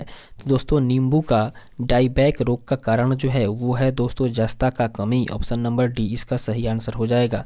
दोस्तों नींबू का डाईबैक रोग जस्ता के पोषक सूक्ष्म वर्गीय पादक तत्व की कमी के कारण ही होता है। फलतः इसके परिणाम स्वरूप दोस्तों पौधे का तना एवं शाखाएं सूख जाती है, मर जाती है। इसके अलावा इस डाईबैक रोग का कारण जो है वो फंगस या फफूंदी भी होता है। तो इस तरीके से इस क्वेश्चन का सही आंसर हो जाएगा ऑप्शन नंबर डी। फिर आगे बढ़ेंगे और देखेंगे अगले प्रश्न को। 72 नंबर प्रश्न कह रहा है एक्स किरण का उदाहरण है, अर्थात निम्नलिखित में से एक्स किरण का उदाहरण कौन सा है। तो दोस्तों एक्स किरण का उदाहरण है विद्युत चुंबकीय तरंग। ऑप्शन नंबर ए इसका सही आंसर हो जाएगा। दोस्तों एक्स किरण एक प्रकार का विद्युत चुंबकीय तरंग ही होता है जिसका तरंग दैर्घ्य जो है वो 10 से 0.01 नैनोमीटर तक की होती है। यह चिकित्सा के निदान के लिए दोस्तों सर्वाधिक प्रयोग की जाती है। दोस्तों इसका प्रयोग जो है वो चिकित्सा में ही किया जाता है और यह एक प्रकार का ये आयनकारी विकिरण है, इसलिए खतरनाक भी होती है। इसकी खोज जो है दोस्तों वो विल्हेम्स रोंटगन ने किया था। तो इस तरीके से 72 नंबर प्रश्न का सही आंसर हो जाएगा ऑप्शन नंबर ए, अर्थात एक्स किरण जो है वो एक विद्युत चुंबकीय तरंग है। आगे बढ़ेंगे और देखेंगे अगले प्रश्न को। 77 नंबर प्रश्न कह रहा है सिरिका को किसकी सहायता से तैयार किया जाता है। दोस्तों सिरिका को जो है वो एसिटोबैक्टर से तैयार किया जाता है। ऑप्शन नंबर सी इसका सही आंसर हो जाएगा, एसिटोबैक्टर एसिटी। ऑप्शन नंबर सी इसका सही आंसर हो जाएगा। आगे बढ़ेंगे और देखेंगे अगले प्रश्न को। 79 नंबर प्रश्न कह रहा है किस तरंग का प्रयोग रक्त विहीन सर्जिकल ऑपरेशन के लिए किया जाता है। तो दोस्तों बात की जाए तरंग की जिसका प्रयोग रक्त विहीन सर्जिकल ऑपरेशन के लिए किया जाता है तो दोस्तों वो तरंग है इंफ्रासोनिक तरंग। ऑप्शन नंबर बी इसका सही आंसर हो जाएगा, अर्थात इंफ्रासोनिक तरंग का प्रयोग ही रक्त विहीन सर्जिकल ऑपरेशन के लिए किया जाता है। आगे बढ़ेंगे और देखेंगे अगले प्रश्न को जो कि 80 नंबर प्रश्न के रूप में है। कह रहा है किसे विज्ञान का महाद्वीप कहा जाता है, अर्थात निम्नलिखित 4 महाद्वीपों में से बताना है कि इस महाद्वीप को विज्ञान का महाद्वीप कहा जाता है। तो दोस्तों विज्ञान के महाद्वीप के नाम से जाना जाने वाला जो महाद्वीप है वो है अंटार्कटिका। ऑप्शन नंबर सी इसका सही आंसर हो जाएगा। दोस्तों विज्ञान का जो महाद्वीप है वो अंटार्कटिका है, क्योंकि यह जो स्थल है वो वैज्ञानिक अनुसंधानों के लिए अधिक ही आदर्श है। आगे बढ़ेंगे और देखेंगे अगले प्रश्न को। 81 नंबर प्रश्न कह रहा है सोलर कुकर में किसका प्रयोग किया जाता है। दोस्तों सोलर कुकर में अवतल दर्पण का प्रयोग किया जाता है। ऑप्शन नंबर सी इसका सही आंसर हो जाएगा। नेक्स्ट क्वेश्चन को देखेंगे। 82 नंबर प्रश्न को कह रहा है ऑयल गैस एक मिश्रण है, अर्थात ऑयल गैस जो है वो किस किस का मिश्रण है। तो दोस्तों ऑयल गैस जो है वो संतृप्त एवं असंतृप्त हाइड्रोकार्बन का मिश्रण है। ऑप्शन नंबर बी इसका सही आंसर हो जाएगा। आगे बढ़ेंगे और देखेंगे अगले प्रश्न को। 84 नंबर प्रश्न कह रहा है कौन सा प्रोटीन साधारण प्रोटीन का एक उदाहरण है। दोस्तों बात की जाए प्रोटीन की जो कि साधारण प्रोटीन का उदाहरण है तो वो प्रोटीन है दोस्तों ग्लोब्यूटिन। ऑप्शन नंबर डी इसका सही आंसर हो जाएगा। दोस्तों ग्लोब्यूटिन मानव रक्त में प्रोटीन का एक समूह है और यह लीवर में प्रतिरक्षा प्रणाली द्वारा ही निर्मित होते हैं। दोस्तों ग्लोब्यूटिन लीवर के कार्य में रक्त के थक्का जमाने में और संक्रमण से लड़ने में महत्वपूर्ण भूमिका निभाता है। तो इस तरीके से इस क्वेश्चन का सही आंसर हो जाएगा ऑप्शन नंबर डी, अर्थात ग्लोब्यूटिन जो है वो साधारण प्रोटीन का उदाहरण है। आगे बढ़ेंगे और नेक्स्ट क्वेश्चन को देखेंगे। 85 नंबर प्रश्न कह रहा है भारत में नैनो टेक्नोलॉजी का जनक कौन है, अर्थात भारत में नैनो टेक्नोलॉजी का जनक जो है दोस्तों वो है CNR Rao. Option number A इसका सही आंसर हो जाएगा। आगे बढ़ेंगे और नेक्स्ट क्वेश्चन को देखेंगे। 86 नंबर प्रश्न कह रहा है किस देश में मानव जीनोम प्रोजेक्ट शुरू किया था। दोस्तों किस देश में मानव जीनोम प्रोजेक्ट शुरू किया गया था। दोस्तों वो किया गया था संयुक्त राज्य अमेरिका में। ऑप्शन नंबर सी इसका सही आंसर हो जाएगा। दोस्तों जीनोम परियोजना जो है वह वैज्ञानिक परियोजना है जिसका लक्ष्य किसी प्राणी के संदर्भ जीनोम अनुक्रम का पता लगाना है। अर्थात जीनोम परियोजना की बात की जाए तो यह परियोजना जो है वो एक वैज्ञानिक परियोजना है और इसका लक्ष्य जो है वो किसी प्राणी के संपूर्ण जीनोम अनुक्रम का पता करना है। दोस्तों जीन हमारे जीवन की एक कुंजी होती है और संयुक्त राज्य अमेरिका के ऊर्जा विभाग तथा नेशनल इंस्टीट्यूट ऑफ हेल्थ की भागीदारी ने दोस्तों 1988 ईस्वी में मानव जीनोम परियोजना प्रारंभ किया था। आगे बढ़ेंगे और अगले प्रश्न को देखेंगे। 88 नंबर प्रश्न कह रहा है गन मेटल सम्मिश्रण है, अर्थात गन मेटल जो है वो निम्नलिखित में से किस किस का मिश्रण है। तो दोस्तों गन मेटल जो है वो तांबा, टीन, जिंक एवं सीसा का मिश्रण है। तो इस तरीके से इस क्वेश्चन का सही आंसर हो जाएगा ऑप्शन नंबर बी। आगे बढ़ेंगे और देखेंगे अगले प्रश्न को, जो कि 91 नंबर प्रश्न के रूप में है। 91 नंबर प्रश्न कह रहा है निम्नलिखित में से कौन सबसे अधिक सक्रिय तत्व है। दोस्तों बात की जाए सबसे अधिक सक्रिय तत्व की, तो निम्नलिखित में से सोडियम ही है जो कि अत्यधिक सक्रिय तत्व है। ऑप्शन नंबर डी इसका सही आंसर हो जाएगा। दोस्तों बात करें सोडियम की, तो आवर्त सारणी के प्रथम प्रमुख समूह का दूसरा तत्व है और यह अत्यंत ही सक्रिय तत्व है। आगे बढ़ेंगे और देखेंगे अगले प्रश्न को। 94 नंबर प्रश्न कह रहा है टॉर्च में किस सेल का प्रयोग किया जाता है, अर्थात टॉर्च में किस सेल का प्रयोग होता है। तो दोस्तों टॉर्च में जो शुष्क सेल का प्रयोग होता है, ऑप्शन नंबर बी इसका सही आंसर हो जाएगा। आगे बढ़ेंगे और देखेंगे अगले प्रश्न को। 96 नंबर प्रश्न कह रहा है साइट्रस तेल निकाला जाता है, अर्थात साइट्रस तेल जो है वो किस चीज़ से निकाला जाता है। तो दोस्तों साइट्रस तेल जो है वो निकाला जाता है दोस्तों देवदार से। ऑप्शन नंबर सी इसका सही आंसर हो जाएगा। आगे बढ़ेंगे और देखेंगे अगले प्रश्न को। 98 नंबर प्रश्न कह रहा है सॉफ्ट ग्लास किसे कहा जाता है। तो दोस्तों सॉफ्ट ग्लास जो है वो सोडा ग्लास को कहा जाता है। ऑप्शन नंबर ए इसका सही आंसर हो जाएगा। आगे बढ़ेंगे और देखेंगे अगले प्रश्न को। 101 नंबर प्रश्न कह रहा है श्वेत रक्त कणिकाओं की औसत जीवन अवधि कितनी है। तो दोस्तों श्वेत रक्त कणिकाओं की औसत जीवन के बारे में बात की जाए तो दोस्तों वो होता है 5 से 7 दिनों की। ऑप्शन नंबर सी इसका सही आंसर हो जाएगा। आगे बढ़ेंगे और देखेंगे अगले प्रश्न को। दोस्तों 105 नंबर प्रश्न और इस सेट का आखिरी प्रश्न कह रहा है अच्छी गुणवत्ता का फ्यूज किस किस मिश्रण के बना होता है। तो दोस्तों अच्छी गुणवत्ता का जो फ्यूज है वो तांबा, टीन एवं सीसा के सम्मिश्रण से ही बनता है। ऑप्शन नंबर ए इसका सही आंसर हो जाएगा।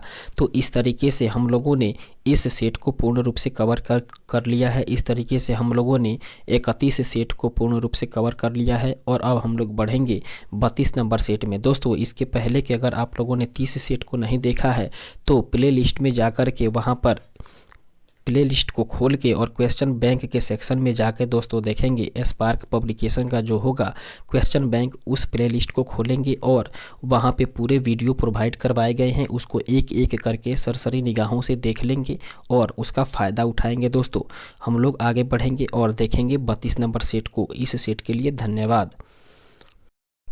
तो इस तरीके से हम लोगों ने 31 सेट को देख लिया है और अब हम लोग प्रवेश करेंगे 32 नंबर सेट में, जो कि इंटर स्तरीय पीटी की परीक्षा जो कि 10 दिसंबर 2018 ईस्वी के प्रथम पाले में आयोजित करवाई गई थी, उसका हम लोग सुपर फास्ट रिवीजन करने वाले हैं। दोस्तों इसके पहले जो हम लोग 31 नंबर सेट को देखे हैं वो भी प्रथम इंटर स्तरीय लेवल की परीक्षा की पीटी की परीक्षा हुआ करती थी।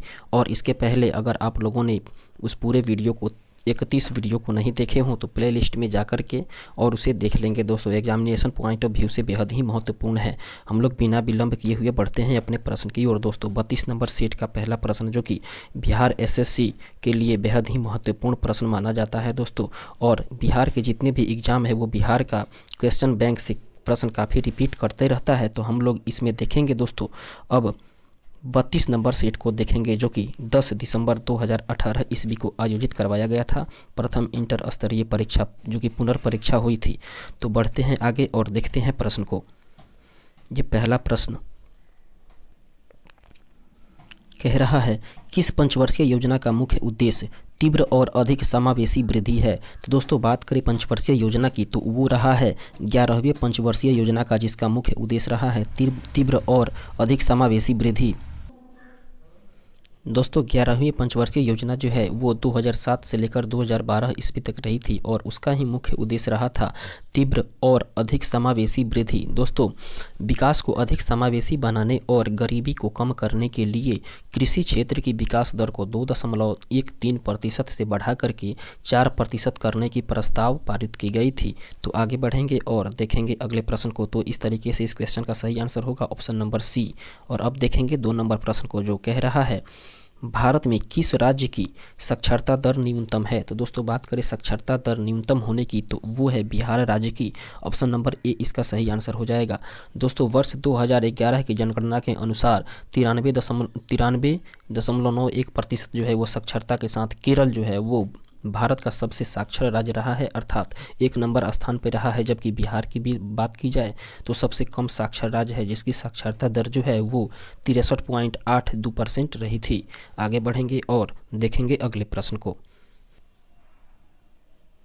3 नंबर प्रश्न कह रहा है दोस्तों, किस राज्य में हीरकुद बांध अवस्थित है? तो दोस्तों बात करें हीराकुंड बांध की तो वो दोस्तों उड़ीसा राज्य में। ऑप्शन नंबर सी इसका सही आंसर हो जाएगा।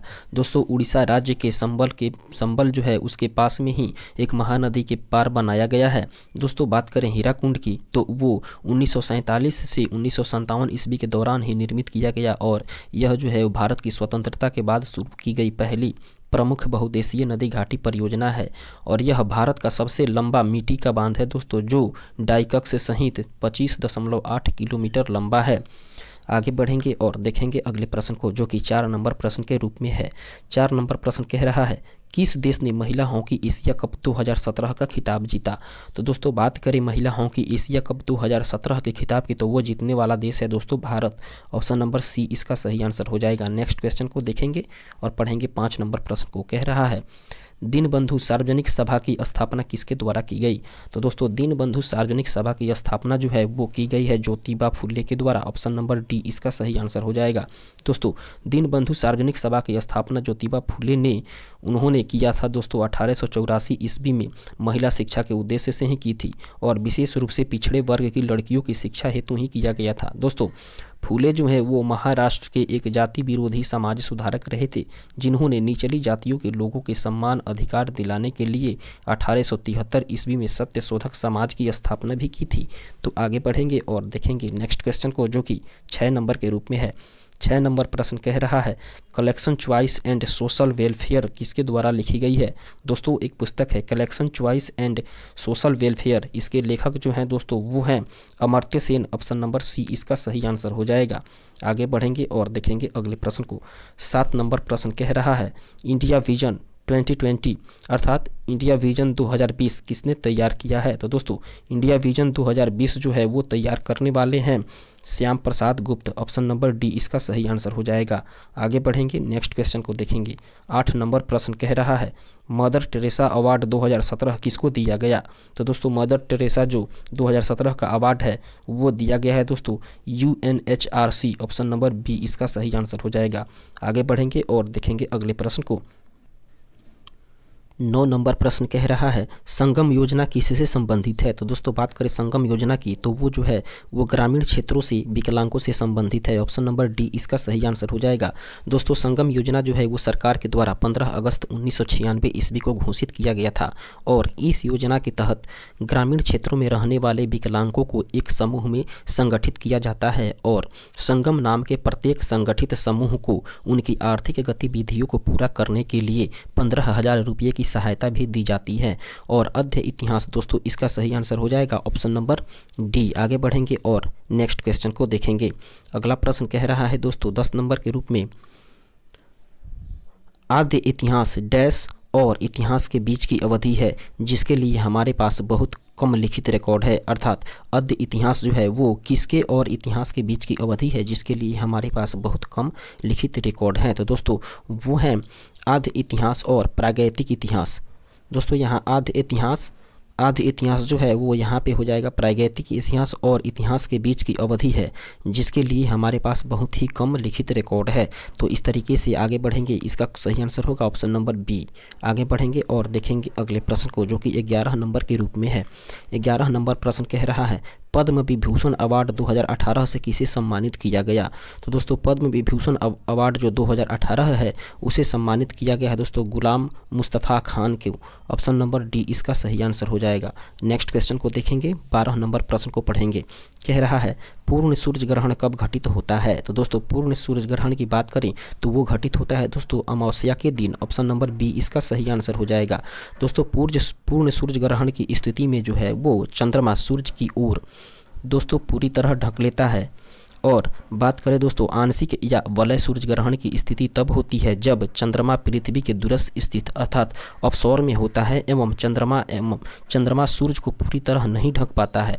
पृथ्वी से देखने पर सूर्य जो है वो वलयाकार दिखता है एवं बीच का भाग जो है उसका काला दिखाई देता है। तो इस तरीके से पूर्ण सूर्य ग्रहण जो है वो अमावस्या के दिन ही घटित होता है। ऑप्शन नंबर बी इसका सही आंसर हो जाएगा। आगे बढ़ेंगे और देखेंगे अगले प्रश्न को, जो कि 13 नंबर प्रश्न के रूप में है। कह रहा है गोल्डन सिटी के रूप में कौन प्रसिद्ध है? तो दोस्तों गोल्डन सिटी के रूप में प्रसिद्ध है दोस्तों जैसलमेर। ऑप्शन नंबर ए इसका सही आंसर हो जाएगा। दोस्तों जैसलमेर जो है वो राजस्थान में स्थित है। आगे बढ़ेंगे और नेक्स्ट क्वेश्चन को देखेंगे। 14 नंबर प्रश्न कह रहा है किस राज्य में सर्वप्रथम पंचायती राज की व्यवस्था शुरू की गई थी? दोस्तों पंचायती राज व्यवस्था जो है वो राजस्थान में ही लागू की गई थी, जो कि 2 अक्टूबर 1959 ईस्वी को नागौर जिले ने अपनाया था। दोस्तों बात करें त्रिस्तरीय शासन योजना का उद्घाटन जो है वो प्रधानमंत्री जवाहरलाल नेहरू ने ही किया था और राजस्थान के बाद आंध्र प्रदेश ने 1959 ईस्वी में भी इस प्रणाली को अपनाया था। तो इस तरीके से राजस्थान जो है वो सर्वप्रथम पंचायती राज की शुरुआत की थी। ऑप्शन नंबर सी इसका सही आंसर हो जाएगा। आगे बढ़ेंगे और देखेंगे अगले प्रश्न को। 15 नंबर प्रश्न कह रहा है दोस्तों हमीदा बानो बेगम डैश की माँ थी, अर्थात हमीदा बानो बेगम जो है वो निम्नलिखित में से किस सम्राट की माँ हुआ करती थी? तो दोस्तों हमीदा बानो बेगम जो है वो सम्राट अकबर की माँ हुआ करती थी। ऑप्शन नंबर बी इसका सही आंसर हो जाएगा।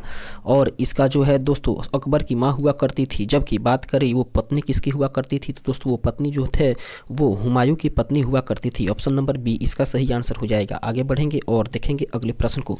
16 नंबर प्रश्न कह रहा है प्रथम पर्यावरण संबंधी प्रदर्शन सूचकांक EPI कब प्रकाशित किया गया? तो दोस्तों वो किया गया था 2002 ईस्वी में। ऑप्शन नंबर बी इसका सही आंसर हो जाएगा। आगे बढ़ेंगे नेक्स्ट क्वेश्चन को देखेंगे। 17 नंबर प्रश्न कह रहा है राष्ट्रीय मानवाधिकार आयोग की स्थापना कब हुई थी? तो दोस्तों राष्ट्रीय मानवाधिकार आयोग की स्थापना जो है वो 1993 ईस्वी में हुई थी। ऑप्शन नंबर सी इसका सही आंसर हो जाएगा। आगे बढ़ेंगे और देखेंगे अगले प्रश्न को। 18 नंबर प्रश्न कह रहा है डुंगेश्वरी पहाड़ियाँ कहाँ अवस्थित है? तो दोस्तों डुंगेश्वरी पहाड़ियाँ जो है वो बिहार में अवस्थित है। दोस्तों डुंगेश्वर हिल्स जो है ये जिसे कि महाकाल की गुफा के नाम से भी जाना जाता है वो बिहार के बोध गया में ही स्थित है। ऑप्शन नंबर सी इसका सही आंसर हो जाएगा। आगे बढ़ेंगे और नेक्स्ट क्वेश्चन को देखेंगे। 19 नंबर प्रश्न कह रहा है राष्ट्रीय खिलाफत स्वराज पार्टी की स्थापना कब की गई थी? तो दोस्तों ये राष्ट्रीय खिलाफत स्वराज पार्टी की स्थापना जो है वो की गई थी 1923 ईस्वी में। ऑप्शन नंबर डी इसका सही आंसर हो जाएगा। बात करें दोस्तों तो कांग्रेस खिलाफत स्वराज पार्टी ने जिसे स्वराज पार्टी के रूप से भी जाना जाता है वो दिसंबर 1922 ईस्वी में राष्ट्रीय कांग्रेस के गया वार्षिक सम्मेलन के बाद जनवरी 1923 ईस्वी में ही बनाया गया था। और इसके दो सबसे महत्वपूर्ण नेता जो कि चित्तरंजन दास और मोतीलाल नेहरू हुआ करते थे। आगे बढ़ेंगे और देखेंगे अगले प्रश्न को, जो कि 20 नंबर प्रश्न के रूप में है। प्रश्न कह रहा है भूटान की मुद्रा क्या है? तो दोस्तों भूटान की मुद्रा जो है वो है ऑप्शन नंबर डी इसका सही आंसर हो जाएगा, अर्थात नगुल्ट्रम जो है वो भूटान की मुद्रा है। आगे बढ़ेंगे और नेक्स्ट क्वेश्चन को देखेंगे जो कि 21 नंबर प्रश्न के रूप में है। 21 नंबर प्रश्न कह रहा है गौल देश का नाम क्या है? तो दोस्तों गौल देश का नया नाम जो है वो है दोस्तों फ्रांस। ऑप्शन नंबर डी इसका सही आंसर हो जाएगा। दोस्तों बात करें तो गौल आधुनिक फ्रांस, बेल्जियम, पश्चिमी जर्मनी और उत्तरी इटली के कुछ हिस्से का ही नाम है। और दोस्तों यह जो है वो लौह युग के दौरान पश्चिमी यूरोप का एक ऐतिहासिक क्षेत्र था जो सेल्टिक जनजाति के द्वारा बसाया गया था। आगे बढ़ेंगे और देखेंगे अगले प्रश्न को, जो कि 22 नंबर प्रश्न के रूप में है। दोस्तों 22 नंबर प्रश्न कह रहा है नीति आयोग का पूरा नाम क्या है? तो दोस्तों नीति आयोग का पूरा नाम के बारे में बात करें तो दोस्तों वो है national institutions for transforming India. Option number A इसका सही आंसर हो जाएगा, अर्थात NITI का पूरा नाम होता है दोस्तों national institutions for transforming India. Option number A इसका सही आंसर हो जाएगा। और आगे बढ़ेंगे और देखेंगे अगले प्रश्न को। 23 नंबर प्रश्न कह रहा है सतत विकास लक्ष्य के अंतर्गत कितने लक्ष्य निर्धारित किए गए हैं? तो दोस्तों सतत विकास लक्ष्य के अंतर्गत जो है वो कुल मिलाकर 17 लक्ष्य को निर्धारित किया गया है। ऑप्शन नंबर सी इसका सही आंसर हो जाएगा। आगे बढ़ेंगे और देखेंगे अगले प्रश्न को, जो कि 24 नंबर प्रश्न के रूप में है। कह रहा है भारत में वर्ष 2015-16 ईस्वी में आलू का तीसरा सबसे बड़ा उत्पादक राज्य कौन सा था? तो दोस्तों भारत में वर्ष 2015-16 ईस्वी में आलू का तीसरा सबसे बड़ा उत्पादक राज्य जो है वो हुआ करता था दोस्तों बिहार। ऑप्शन नंबर बी इसका सही आंसर हो जाएगा। आगे बढ़ेंगे, नेक्स्ट क्वेश्चन को देखेंगे। प्रश्न नंबर 25 कह रहा है धार्मिक जनसंख्या 2011 के अनुसार भारत में लिंगानुपात किस धर्म में सबसे अच्छा रहा है? तो दोस्तों वो रहा है ईसाई धर्म का। ऑप्शन नंबर सी इसका सही आंसर हो जाएगा। आगे बढ़ेंगे और देखेंगे अगले प्रश्न को। 26 नंबर प्रश्न कह रहा है भारतीय स्वतंत्रता आंदोलन के दौरान मुस्लिम लीग के द्वारा मुक्ति दिवस कब मनाया गया था? तो दोस्तों भारतीय स्वतंत्रता आंदोलन के दौरान जो है वो मुक्ति दिवस जो मनाया गया था दोस्तों, वो मनाया गया था 22 दिसंबर 1939 ईस्वी को। ऑप्शन नंबर सी इसका सही आंसर हो जाएगा। दोस्तों मुस्लिम लीग ने 22 दिसंबर 1939 ईस्वी को ही मुक्ति दिवस मनाया था, अर्थात द डे ऑफ डिलीवरेंस मनाया था दोस्तों, जब कांग्रेस की पार्टी के सदस्य जो केंद्र और प्रांतीय सरकारों का हिस्सा थे उसने भारत को दूसरे विश्व युद्ध में शामिल करने के फैसले का विरोध करते हुए अपना त्यागपत्र दे दिया था। और इस दिवस को मनाने का आह्वान जो है वो मोहम्मद अली जिन्ना ने ही किया था। तो इस तरीके से इस क्वेश्चन का सही आंसर हो जाएगा दोस्तों ऑप्शन नंबर सी। आगे बढ़ेंगे और देखेंगे 27 नंबर प्रश्न को। कह रहा है किस देश ने डेविस कप 2017 का खिताब जीता? तो दोस्तों डेविस कप 2017 का खिताब जीतने वाला देश है फ्रांस। ऑप्शन नंबर ए इसका सही आंसर हो जाएगा। आगे बढ़ेंगे, नेक्स्ट क्वेश्चन को देखेंगे। 28 नंबर प्रश्न कह रहा है पृथ्वी से सूरज की अधिकतम दूरी कितनी है? तो दोस्तों पृथ्वी से सूरज की अधिकतम दूरी जो है वो है 152.1 million kilometre. Option number B इसका सही आंसर हो जाएगा। आगे बढ़ेंगे, नेक्स्ट क्वेश्चन को देखेंगे जो कि 29 नंबर प्रश्न के रूप में है। 29 नंबर प्रश्न कह रहा है डिम्बी लोअर हाइड्रो इलेक्ट्रिक प्रोजेक्ट कहाँ अवस्थित है? तो दोस्तों डिम्बी लोअर हाइड्रो इलेक्ट्रिक प्रोजेक्ट जो है वो दोस्तों अवस्थित है अरुणाचल प्रदेश में। ऑप्शन नंबर सी इसका सही आंसर हो जाएगा। आगे बढ़ेंगे और देखेंगे अगले प्रश्न को। 30 नंबर प्रश्न कह रहा है ब्रिटिश भारत में बिहार राज्य के प्रथम प्रधानमंत्री कौन हुआ करते थे? तो दोस्तों ब्रिटिश भारत में बिहार राज्य के प्रथम प्रधानमंत्री जो हैं वो हुआ करते थे Mohammad Yunus. Option number A इसका सही आंसर हो जाएगा। दोस्तों ब्रिटिश सरकार ने बिहार प्रांत में पहले प्रधानमंत्री जो हैं वो मोहम्मद यूनुस थे और उन्होंने 1937 ईस्वी में राज्य से पहले लोकतांत्रिक चुनाव के दौरान 3 महीने तक की सेवा की। हालांकि उनकी अल्पसंख्यक सरकार ने कभी भी विधानसभा का सामना नहीं किया था क्योंकि सत्र शुरू होने के पहले ही उन्होंने इस्तीफा दे दिया था। तो इस तरीके से इस क्वेश्चन का सही आंसर हो जाएगा ऑप्शन नंबर ए। आगे बढ़ेंगे और देखेंगे अगले प्रश्न को। 31 नंबर प्रश्न कह रहा है दोस्तों खारिया जनजाति मुख्यतः कहाँ निवास करती है? तो दोस्तों खारिया जनजाति जो है वो झारखंड में निवास करती है। ऑप्शन नंबर बी इसका सही आंसर हो जाएगा। आगे बढ़ेंगे और देखेंगे अगले प्रश्न को। 32 नंबर प्रश्न कह रहा है भारतीय संविधान की 11वीं अनुसूची के अंतर्गत पंचायत के 29 कार्यों का संबंध किस अनुच्छेद से है? तो दोस्तों भारतीय संविधान के 11वीं अनुसूची के अंतर्गत पंचायत के 29 कार्यों का संबंध जो है वो है दोस्तों अनुच्छेद 243 जी के तहत। ऑप्शन नंबर डी इसका सही आंसर हो जाएगा। आगे बढ़ेंगे और देखेंगे अगले प्रश्न को जो कि 33 नंबर प्रश्न के रूप में है। कह रहा है गणमान्य भारत विद पुरस्कार 2017 किसने जीता? तो दोस्तों गणमान्य भारत विद पुरस्कार 2017 जो है वो जीतने वाले हैं दोस्तों हिरोशी मारुई। ऑप्शन नंबर डी इसका सही आंसर हो जाएगा।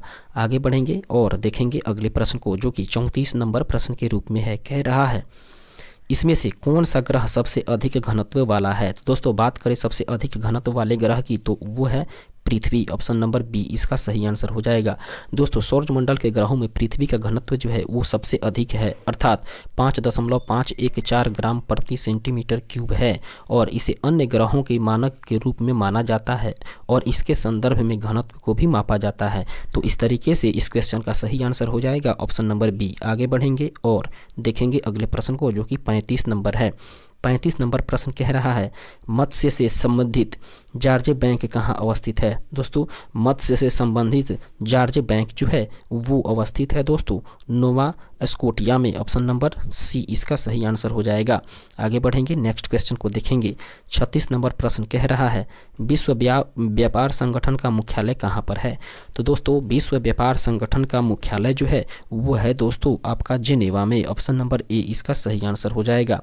दोस्तों बात करें विश्व व्यापार संगठन अर्थात WTO का, तो इसका मुख्यालय जिनेवा अर्थात स्विट्जरलैंड में है और यह एक अंतर सरकारी संगठन है जो राष्ट्रों के बीच में अंतर्राष्ट्रीय व्यापार के नियमन से संबंधित है। दोस्तों WTO ने आधिकारिक तौर पर 1 जनवरी 1995 ईस्वी को मार्केस समझौते के तहत टैरिफ और व्यापार पर सामान्य समझौते की जगह ले ली थी। आगे बढ़ेंगे और देखेंगे अगले प्रश्न को जो कि 37 नंबर के रूप में है। 37 नंबर प्रश्न कह रहा है बिहार में भारत छोड़ो आंदोलन के दौरान किस जिला को अपराधी जिला घोषित किया गया था। दोस्तों बात करें बिहार के जिला की जिसे भारत छोड़ो आंदोलन के दौरान में अपराधी जिला घोषित कर दिया गया था, तो वो जिला था दोस्तों सारण जिला, जिसे कि भारत छोड़ो आंदोलन के दौरान बिहार में अपराधी जिला घोषित किया गया था। ऑप्शन नंबर ए इसका सही आंसर हो जाएगा। आगे बढ़ेंगे और नेक्स्ट क्वेश्चन को देखेंगे। 38 नंबर प्रश्न कह रहा है बिहार में स्वदेशी आंदोलन के दौरान राखी बंधन दिवस कहाँ मनाया गया था। तो दोस्तों बिहार में स्वदेशी आंदोलन के दौरान राखी बंधन दिवस को यदि बात की जाए तो वो मनाया गया था दोस्तों दरभंगा में। ऑप्शन नंबर डी इसका सही आंसर हो जाएगा। आगे बढ़ेंगे, नेक्स्ट क्वेश्चन को देखेंगे जो कि 39 नंबर प्रश्न के रूप में है। 39 नंबर प्रश्न कह रहा है सुरीनसर मानसर झील निम्नलिखित में से किस राज्य में स्थित है। दोस्तों एक झील है जो कि सुरीनसर मानसर झील है, वो कहाँ पर स्थित है। तो दोस्तों इसके ऑप्शन को देखेंगे और पता करेंगे कि कहाँ पर है। तो दोस्तों वो है दोस्तों जम्मू एवं कश्मीर में। ऑप्शन नंबर बी इसका सही आंसर हो जाएगा। आगे बढ़ेंगे, नेक्स्ट क्वेश्चन को देखेंगे जो कि 40 नंबर प्रश्न के रूप में है। 40 नंबर क्वेश्चन कह रहा है पुनात सांगछू हाइड्रो प्रोजेक्ट कहाँ अवस्थित है। दोस्तों पुनात सांगछू हाइड्रो प्रोजेक्ट जो है वो अवस्थित है दोस्तों भूटान में। ऑप्शन नंबर डी इसका सही आंसर हो जाएगा। आगे बढ़ेंगे और देखेंगे अगले प्रश्न को। 41 नंबर प्रश्न कह रहा है धन विधेयक की परिभाषा का प्रावधान संविधान के किस अनुच्छेद में किया गया है। तो दोस्तों धन विधेयक की परिभाषा का प्रावधान जो है वो संविधान के अनुच्छेद 110 में किया गया है। ऑप्शन नंबर बी इसका सही आंसर हो जाएगा। आगे बढ़ेंगे और देखेंगे अगले प्रश्न को जो कि 42 नंबर प्रश्न के रूप में है। कह रहा है बिहार के वित्त मंत्री को कौन नियुक्त करता है। तो दोस्तों बिहार के वित्त मंत्री की नियुक्ति जो है वो राज्यपाल करता है। ऑप्शन नंबर ए इसका सही आंसर हो जाएगा। दोस्तों संविधान के अनुच्छेद 164 के तहत ही किसी राज्य के मुख्यमंत्री को राज्यपाल के द्वारा नियुक्त किया जाता है और अन्य मंत्रियों को मुख्यमंत्री की सलाह पर राज्यपाल के द्वारा ही नियुक्त किया जाता है। राज्यपाल के प्रसाद पर्यंत मंत्री पद धारण करते हैं। तो इस तरीके से बिहार के वित्त मंत्री की नियुक्ति भी राज्यपाल ही करते हैं। ऑप्शन नंबर ए इसका सही आंसर हो जाएगा। आगे बढ़ेंगे और देखेंगे नेक्स्ट क्वेश्चन को जो कि 43 नंबर के रूप में है। 43 नंबर प्रश्न कह रहा है दोस्तों एडसैट प्रक्षेपित किया गया था। दोस्तों एडसैट जो है वो कब प्रक्षेपित किया गया था। तो उसका प्रक्षेपण हुआ था दोस्तों 2004 ईस्वी में। ऑप्शन नंबर डी इसका सही आंसर हो जाएगा। आगे बढ़ेंगे और देखेंगे नेक्स्ट क्वेश्चन को जो कि 44 नंबर प्रश्न के रूप में है। कह रहा है ट्रांस कैनेडियन हाईवे किसको किसको जोड़ती है। तो दोस्तों ट्रांस कैनेडियन हाईवे जो है वो सेंट जॉन सिटी से वैनकूवर को जोड़ती है। ऑप्शन नंबर ए इसका सही आंसर हो जाएगा। आगे बढ़ेंगे नेक्स्ट क्वेश्चन को देखेंगे। 45 नंबर प्रश्न कह रहा है जर्मनी और फ्रांस की सीमा रेखा कहाँ पर है। दोस्तों जर्मनी और फ्रांस की सीमा रेखा जो है वो मैगिनॉट रेखा है। ऑप्शन नंबर बी इसका सही आंसर हो जाएगा। अर्थात जर्मनी और फ्रांस की सीमा रेखा मैगिनॉट रेखा है। आगे बढ़ेंगे और नेक्स्ट क्वेश्चन को देखेंगे जो कि 46 नंबर के रूप में है। 46 नंबर प्रश्न कह रहा है दोस्तों वर्तमान में भारत के सर्वोच्च न्यायालय में न्यायाधीशों की संख्या कितनी निर्धारित की गई है। दोस्तों ये आंकड़ा जो है वो 2018 के एग्जाम की है दोस्तों, अर्थात एक 2018 की आंकड़ा है। तो दोस्तों उस समय जो है वह भारत के सर्वोच्च न्यायालय में न्यायाधीशों की संख्या जो है वो निर्धारित की गई थी दोस्तों, कुल मिलाकर 31। ऑप्शन नंबर बी इसका सही आंसर हो जाएगा। आगे बढ़ेंगे और देखेंगे अगले प्रश्न को, जो कि 47 नंबर के रूप में है। प्रश्न कह रहा है स्वतंत्रता के बाद भारत में प्रथम औद्योगिक नीति कब घोषित की गई है। तो दोस्तों स्वतंत्रता के बाद भारत में प्रथम औद्योगिक नीति जो है उसकी घोषणा की गई है 1948 ईस्वी में। ऑप्शन नंबर डी इसका सही आंसर हो जाएगा। नेक्स्ट क्वेश्चन को देखेंगे। 48 नंबर प्रश्न कह रहा है समुद्री चूहिया के रूप में किसे जाना जाता है। दोस्तों समुद्री चूहिया के रूप में जाना जाता है दोस्तों काइटिन को। ऑप्शन नंबर डी इसका सही आंसर हो जाएगा। नेक्स्ट क्वेश्चन को देखेंगे। 49 नंबर प्रश्न कह रहा है किस देश ने फेडरेशन कप 2017 को जीता है। तो दोस्तों 2017 का फेडरेशन कप जीतने वाला देश है संयुक्त राज्य अमेरिका। ऑप्शन नंबर सी इसका सही आंसर हो जाएगा। 50 नंबर प्रश्न कह रहा है दोस्तों भारत में कृष्ण क्रांति किस क्षेत्र से संबंधित है। तो दोस्तों भारत में कृष्ण क्रांति जो है वो पेट्रोलियम से संबंधित है। ऑप्शन नंबर सी इसका सही आंसर हो जाएगा। आगे बढ़ेंगे और देखेंगे अगले प्रश्न को, जो कि 51 नंबर के रूप में है। प्रश्न कह रहा है बिहार में सर्वप्रथम राष्ट्रपति शासन कब लागू किया गया था।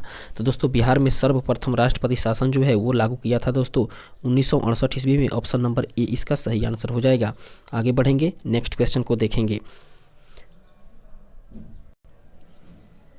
52 नंबर प्रश्न कह रहा है उपभोक्ता मूल्य सूचकांक किस वर्ष शुरू किया गया था। तो दोस्तों उपभोक्ता मूल्य सूचकांक जो है वो शुरू किया गया था फरवरी 2012 ईस्वी में। ऑप्शन नंबर सी इसका सही आंसर हो जाएगा। आगे बढ़ेंगे देखेंगे नेक्स्ट क्वेश्चन को। दोस्तों 53 नंबर प्रश्न कह रहा है ओमान की राजधानी कहाँ है। तो दोस्तों ओमान की राजधानी जो है वो है दोस्तों मस्कट। ऑप्शन नंबर बी इसका सही आंसर हो जाएगा। नेक्स्ट क्वेश्चन को देखेंगे और पढ़ेंगे 54 नंबर प्रश्न को। प्रश्न कह रहा है भारत में क्रांतिकारी आंदोलन कहाँ से शुरू हुआ था। तो दोस्तों भारत में क्रांतिकारी आंदोलन जो है वो महाराष्ट्र से शुरू हुआ था। ऑप्शन नंबर डी इसका सही आंसर हो जाएगा। 55 नंबर प्रश्न कह रहा है दोस्तों कौन एशिया गेम चेंजर अवार्ड 2017 को जीता। दोस्तों एशिया गेम चेंजर अवार्ड 2017 को जीतने वाले खिलाड़ी हैं दोस्तों वो हैं Dev Patel. Option number D इसका सही आंसर हो जाएगा। आगे बढ़ेंगे और देखेंगे अगले प्रश्न को, जो कि विज्ञान और गणित के पोर्शन है। इसमें हम लोग केवल विज्ञान के पोर्शन को ही करेंगे, मैथमेटिक्स को हम लोग नहीं देखने वाले हैं। तो प्रश्न कह रहा है शल्य क्रिया में पट्टियों के रूप में प्रयोग किया जाता है, अर्थात शल्य क्रिया में पट्टियों के रूप में किसका प्रयोग किया जाता है। तो दोस्तों वो किया जाता है आपका कैल्शियम सल्फेट का। ऑप्शन नंबर ए इसका सही आंसर हो जाएगा। आगे बढ़ेंगे और देखेंगे अगले प्रश्न को। 59 नंबर प्रश्न कह रहा है तरंग ऊर्जा आधारित प्रथम संयंत्र कहाँ स्थापित किया गया। दोस्तों तरंग ऊर्जा आधारित प्रथम संयंत्र जो है वो स्थापित किया गया था दोस्तों तिरुवनंतपुरम में। ऑप्शन नंबर ए इसका सही आंसर हो जाएगा।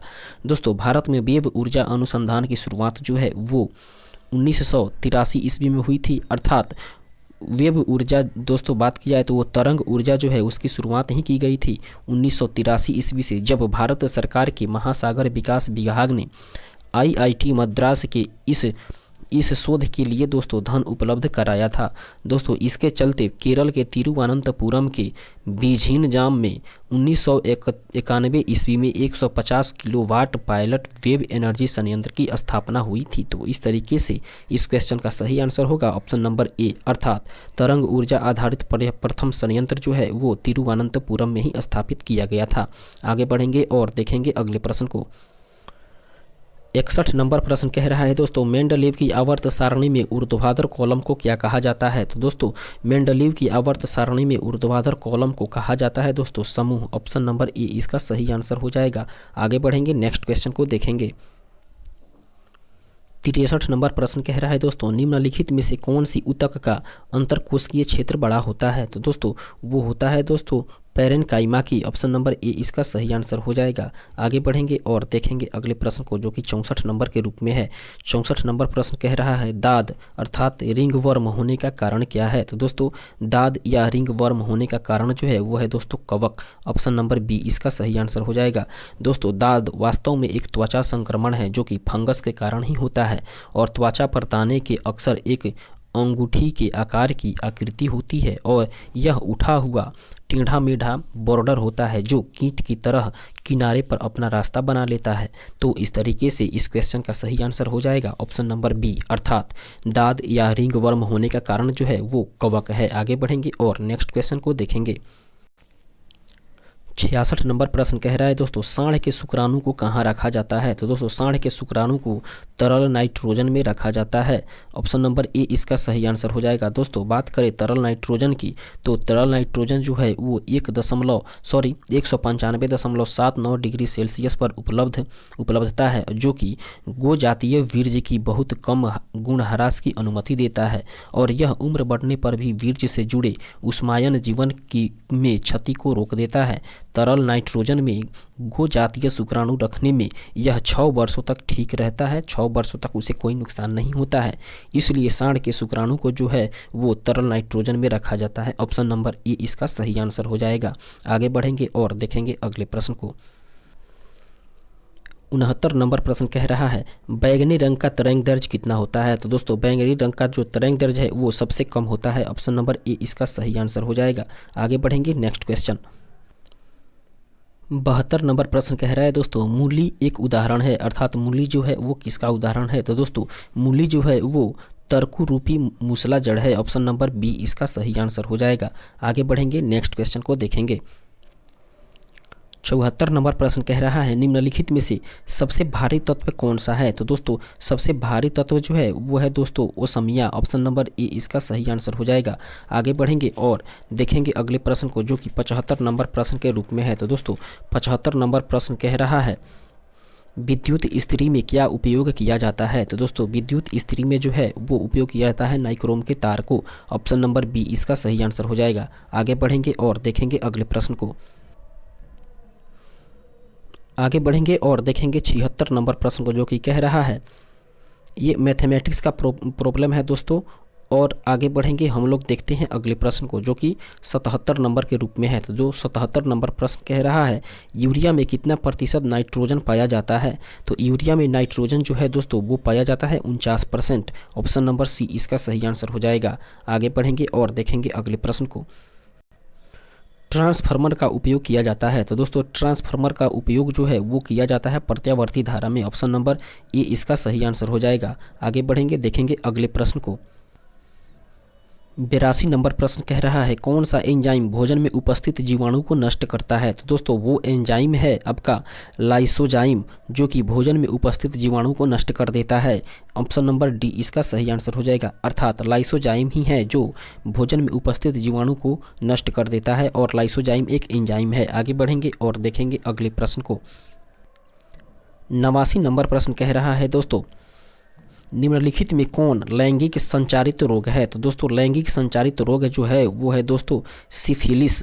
ऑप्शन नंबर डी इसका सही आंसर हो जाएगा। अर्थात सिफिलिस जो है वो लैंगिक संचारित रोग है। ऑप्शन नंबर डी इसका सही आंसर हो जाएगा। दोस्तों बात करें सिफिलिस की, तो एक यौन संचारित रोग है जो योनि गुदा और मुख मैथुन से फैलता है। दोस्तों यह एक यौन संचारित संक्रमण है जो जीवाणु ट्रैपोनिमा पैलिडियम उपप्रजाति पैलिडियम के कारण भी होता है। तो इस तरीके से इसका सही आंसर हो जाएगा ऑप्शन नंबर डी। आगे बढ़ेंगे और देखेंगे अगले प्रश्न को। 92 नंबर प्रश्न कह रहा है दोस्तों, किसे कोशिका की आत्महत्या की थैली कहा जाता है? तो दोस्तों कोशिका की आत्महत्या की थैली से लाइसोसोम को जाना जाता है। ऑप्शन नंबर डी इसका सही आंसर हो जाएगा। आगे बढ़ेंगे अगले प्रश्न को देखेंगे।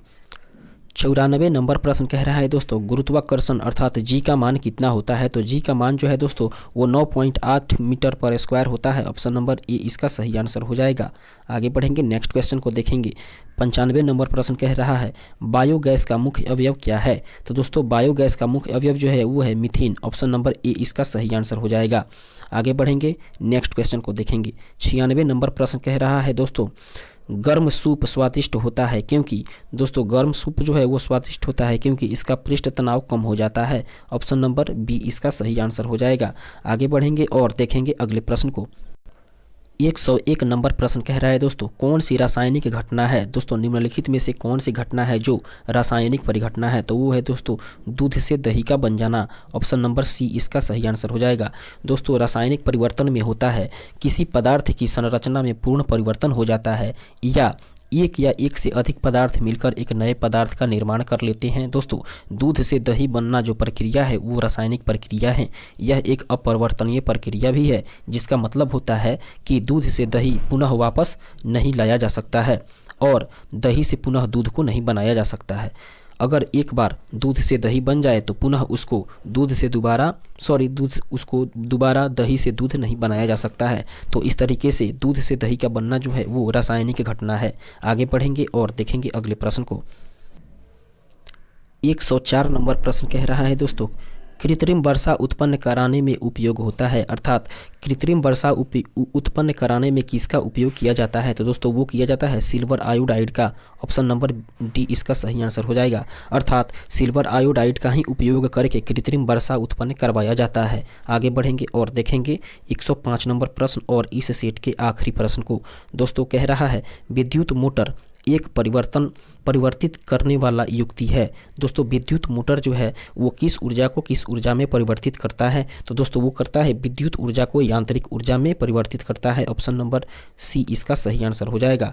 दोस्तों इस तरीके से हम लोगों ने इस सेट को भी पूर्ण रूप से कवर कर लिया है। तो कुल मिलाकर हम लोगों ने 32 सेट को कवर कर लिया है और अब हम लोग बढ़ेंगे आखिरी सेट की ओर, 33 नंबर सेट की ओर। दोस्तों इस सेक्शंस में हम लोग 33 नंबर सेट को भी कवर कर लेंगे और फिनिश करेंगे हम लोग बिहार एसएससी के द्वारा जितने भी एग्जाम करवाए गए हैं उसके क्वेश्चन बैंक को। तो आगे बढ़ते हैं अगले सेट की ओर। दोस्तों धन्यवाद।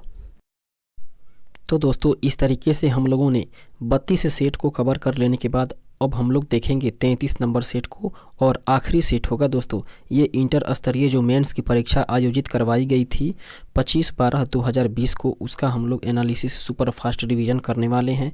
दोस्तों इस तरीके से हम लोग ये बीएसएससी के द्वारा जितने भी अभी तक एग्ज़ाम कंडक्ट करवाए गए हैं और इस पुस्तक में जितने भी क्वेश्चन बैंक दिए गए हैं उसका आखिरी सेट हम लोग अब देखेंगे और इसके साथ ही हमारा दोस्तों बिहार एसएससी का क्वेश्चन बैंक का ये जो सीरीज है वो अभी इस वीडियो में ख़त्म हो जाएगा। तो आगे बढ़ेंगे और देखेंगे प्रश्न को दोस्तों, जो कि बिहार एसएससी के द्वारा आयोजित करवाई गई थी। ये हर एक एग्ज़ाम, बिहार का कोई भी एग्ज़ाम हो उसमें अपना महत्वपूर्ण भूमिका अदा करेगी। दोस्तों ये बीएसएससी प्रथम इंटर स्तरीय जो मेंस की परीक्षा अर्थात मुख्य परीक्षा जो आयोजित करवाई गई थी 25 दिसंबर 2020 को, उसका हम लोग यहाँ पर एनालिसिस करने वाले हैं। बढ़ते हैं प्रश्न की ओर। दोस्तों पहला प्रश्न कह रहा है देश का पहला फ्रेट विलेज कौन बनेगा। तो दोस्तों देश का पहला फ्रेट विलेज जो है वो वाराणसी बनेगा। ऑप्शन नंबर बी इसका सही आंसर हो जाएगा।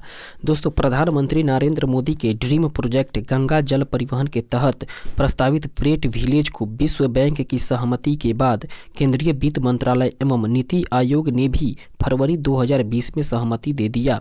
दोस्तों इनलैंड वाटर हाईवे 1 जो कि बनारस से हल्दिया है, इसके प्रमुख सेंटर वाराणसी में देश का पहला फ्रेट विलेज बनाया जा रहा है।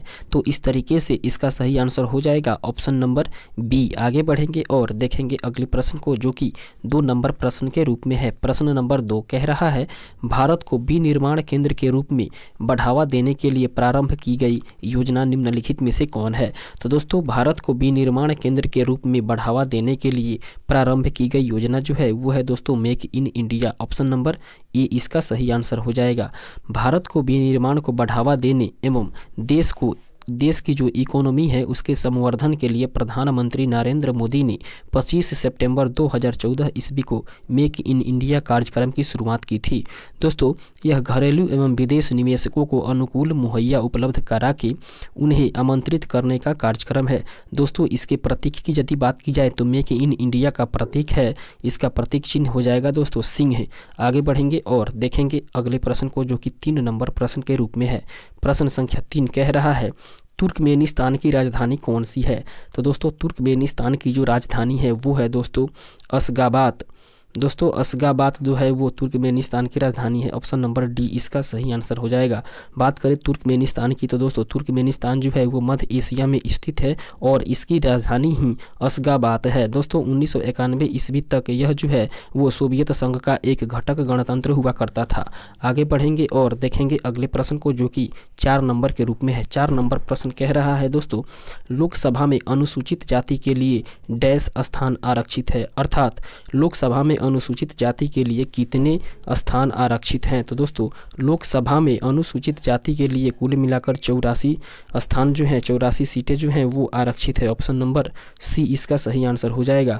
दोस्तों बात करें कुल संख्या की लोकसभा में तो 545 सीटें हैं, जिनमें से 543 सीटों पर चुनाव होते हैं तथा 2 सीटें एंग्लो इंडियन समुदाय से मनोनीत किए जाते हैं और इसके साथ ही 84 सीटें जो हैं वो अनुसूचित जाति अर्थात शेड्यूल कास्ट एससी तथा 47 सीटें जो हैं वो अनुसूचित जनजाति अर्थात एसटी के लिए आरक्षित किए गए हैं। तो इस तरीके से इस क्वेश्चन का सही आंसर हो जाएगा ऑप्शन नंबर सी। आगे बढ़ेंगे और देखेंगे अगले प्रश्न को।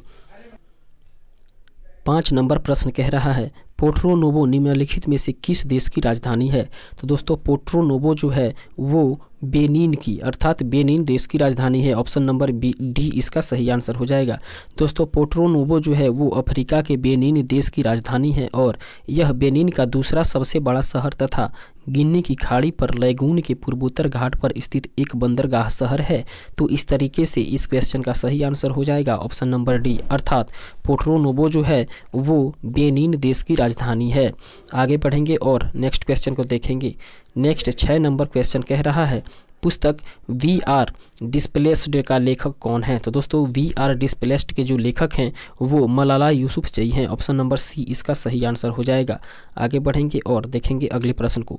7 नंबर प्रश्न कह रहा है, जापान का कौन सा बंदरगाह रेशम बंदरगाह के नाम से जाना जाता है।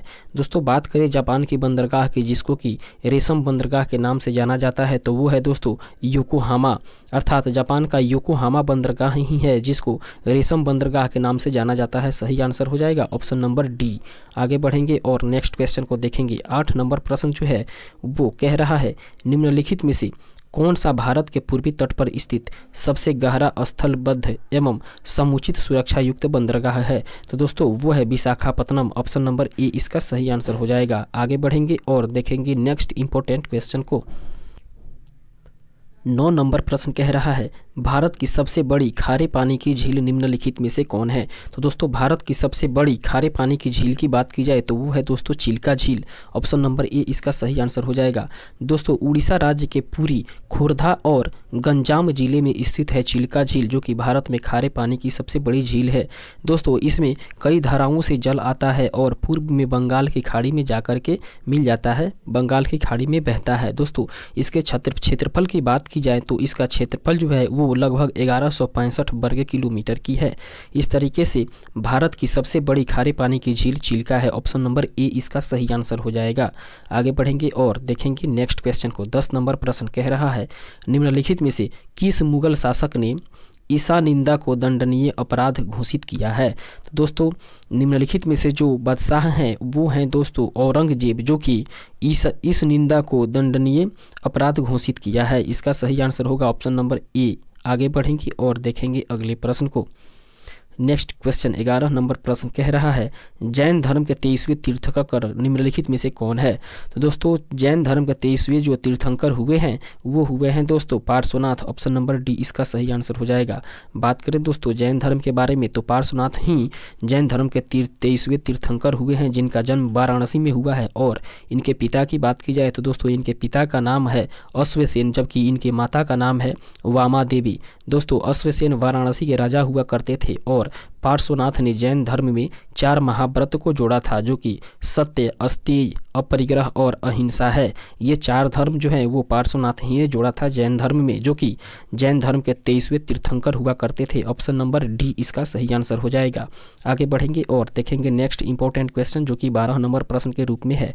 प्रश्न कह रहा है, निम्नलिखित में से किसे वर्ष 2020 का राजीव गांधी खेल रत्न पुरस्कार कुश्ती के लिए दिया गया है। तो दोस्तों 2020 में कुश्ती के लिए राजीव गांधी खेल रत्न पुरस्कार जीतने वाले खिलाड़ी रहे हैं दोस्तों, वो है Vinesh Phogat. Option number C इसका सही आंसर हो जाएगा। नेक्स्ट क्वेश्चन को देखेंगे जो कि 13 नंबर के रूप में है। प्रश्न कह रहा है निम्नलिखित में से कौन सा मृत ज्वालामुखी है। दोस्तों निम्नलिखित में से जो मृत ज्वालामुखी की बात की जाए तो वो है दोस्तों माउंट पोपा। ऑप्शन नंबर सी इसका सही आंसर हो जाएगा। दोस्तों मृत जिसको कि शांत ज्वालामुखी भी कहते हैं, उसके उदाहरण जो है वो बर्मा का माउंट पोपा और अफ्रीका का किलिमंजारो है। जबकि दक्षिण अफ्रीका की बात की जाए तो दक्षिण अफ्रीका का मृत या शांत ज्वालामुखी है दोस्तों चिम्बराजो, और हवाई द्वीप का जो है वो मिनाको है। जबकि ईरान की बात की जाए तो ईरान का जो है वो कोह सुल्तान, ये सब जो हैं वो शांत ज्वालामुखी हैं या मृत ज्वालामुखी कहलाते हैं। इस तरीके से मृत ज्वालामुखी जो है वो निम्नलिखित में से माउंट पोपा है। और बात की जाए माउंट पोपा का तो वो बर्मा का है दोस्तों, अर्थात बर्मा का ही ज्वालामुखी है। ऑप्शन नंबर सी इसका सही आंसर हो जाएगा।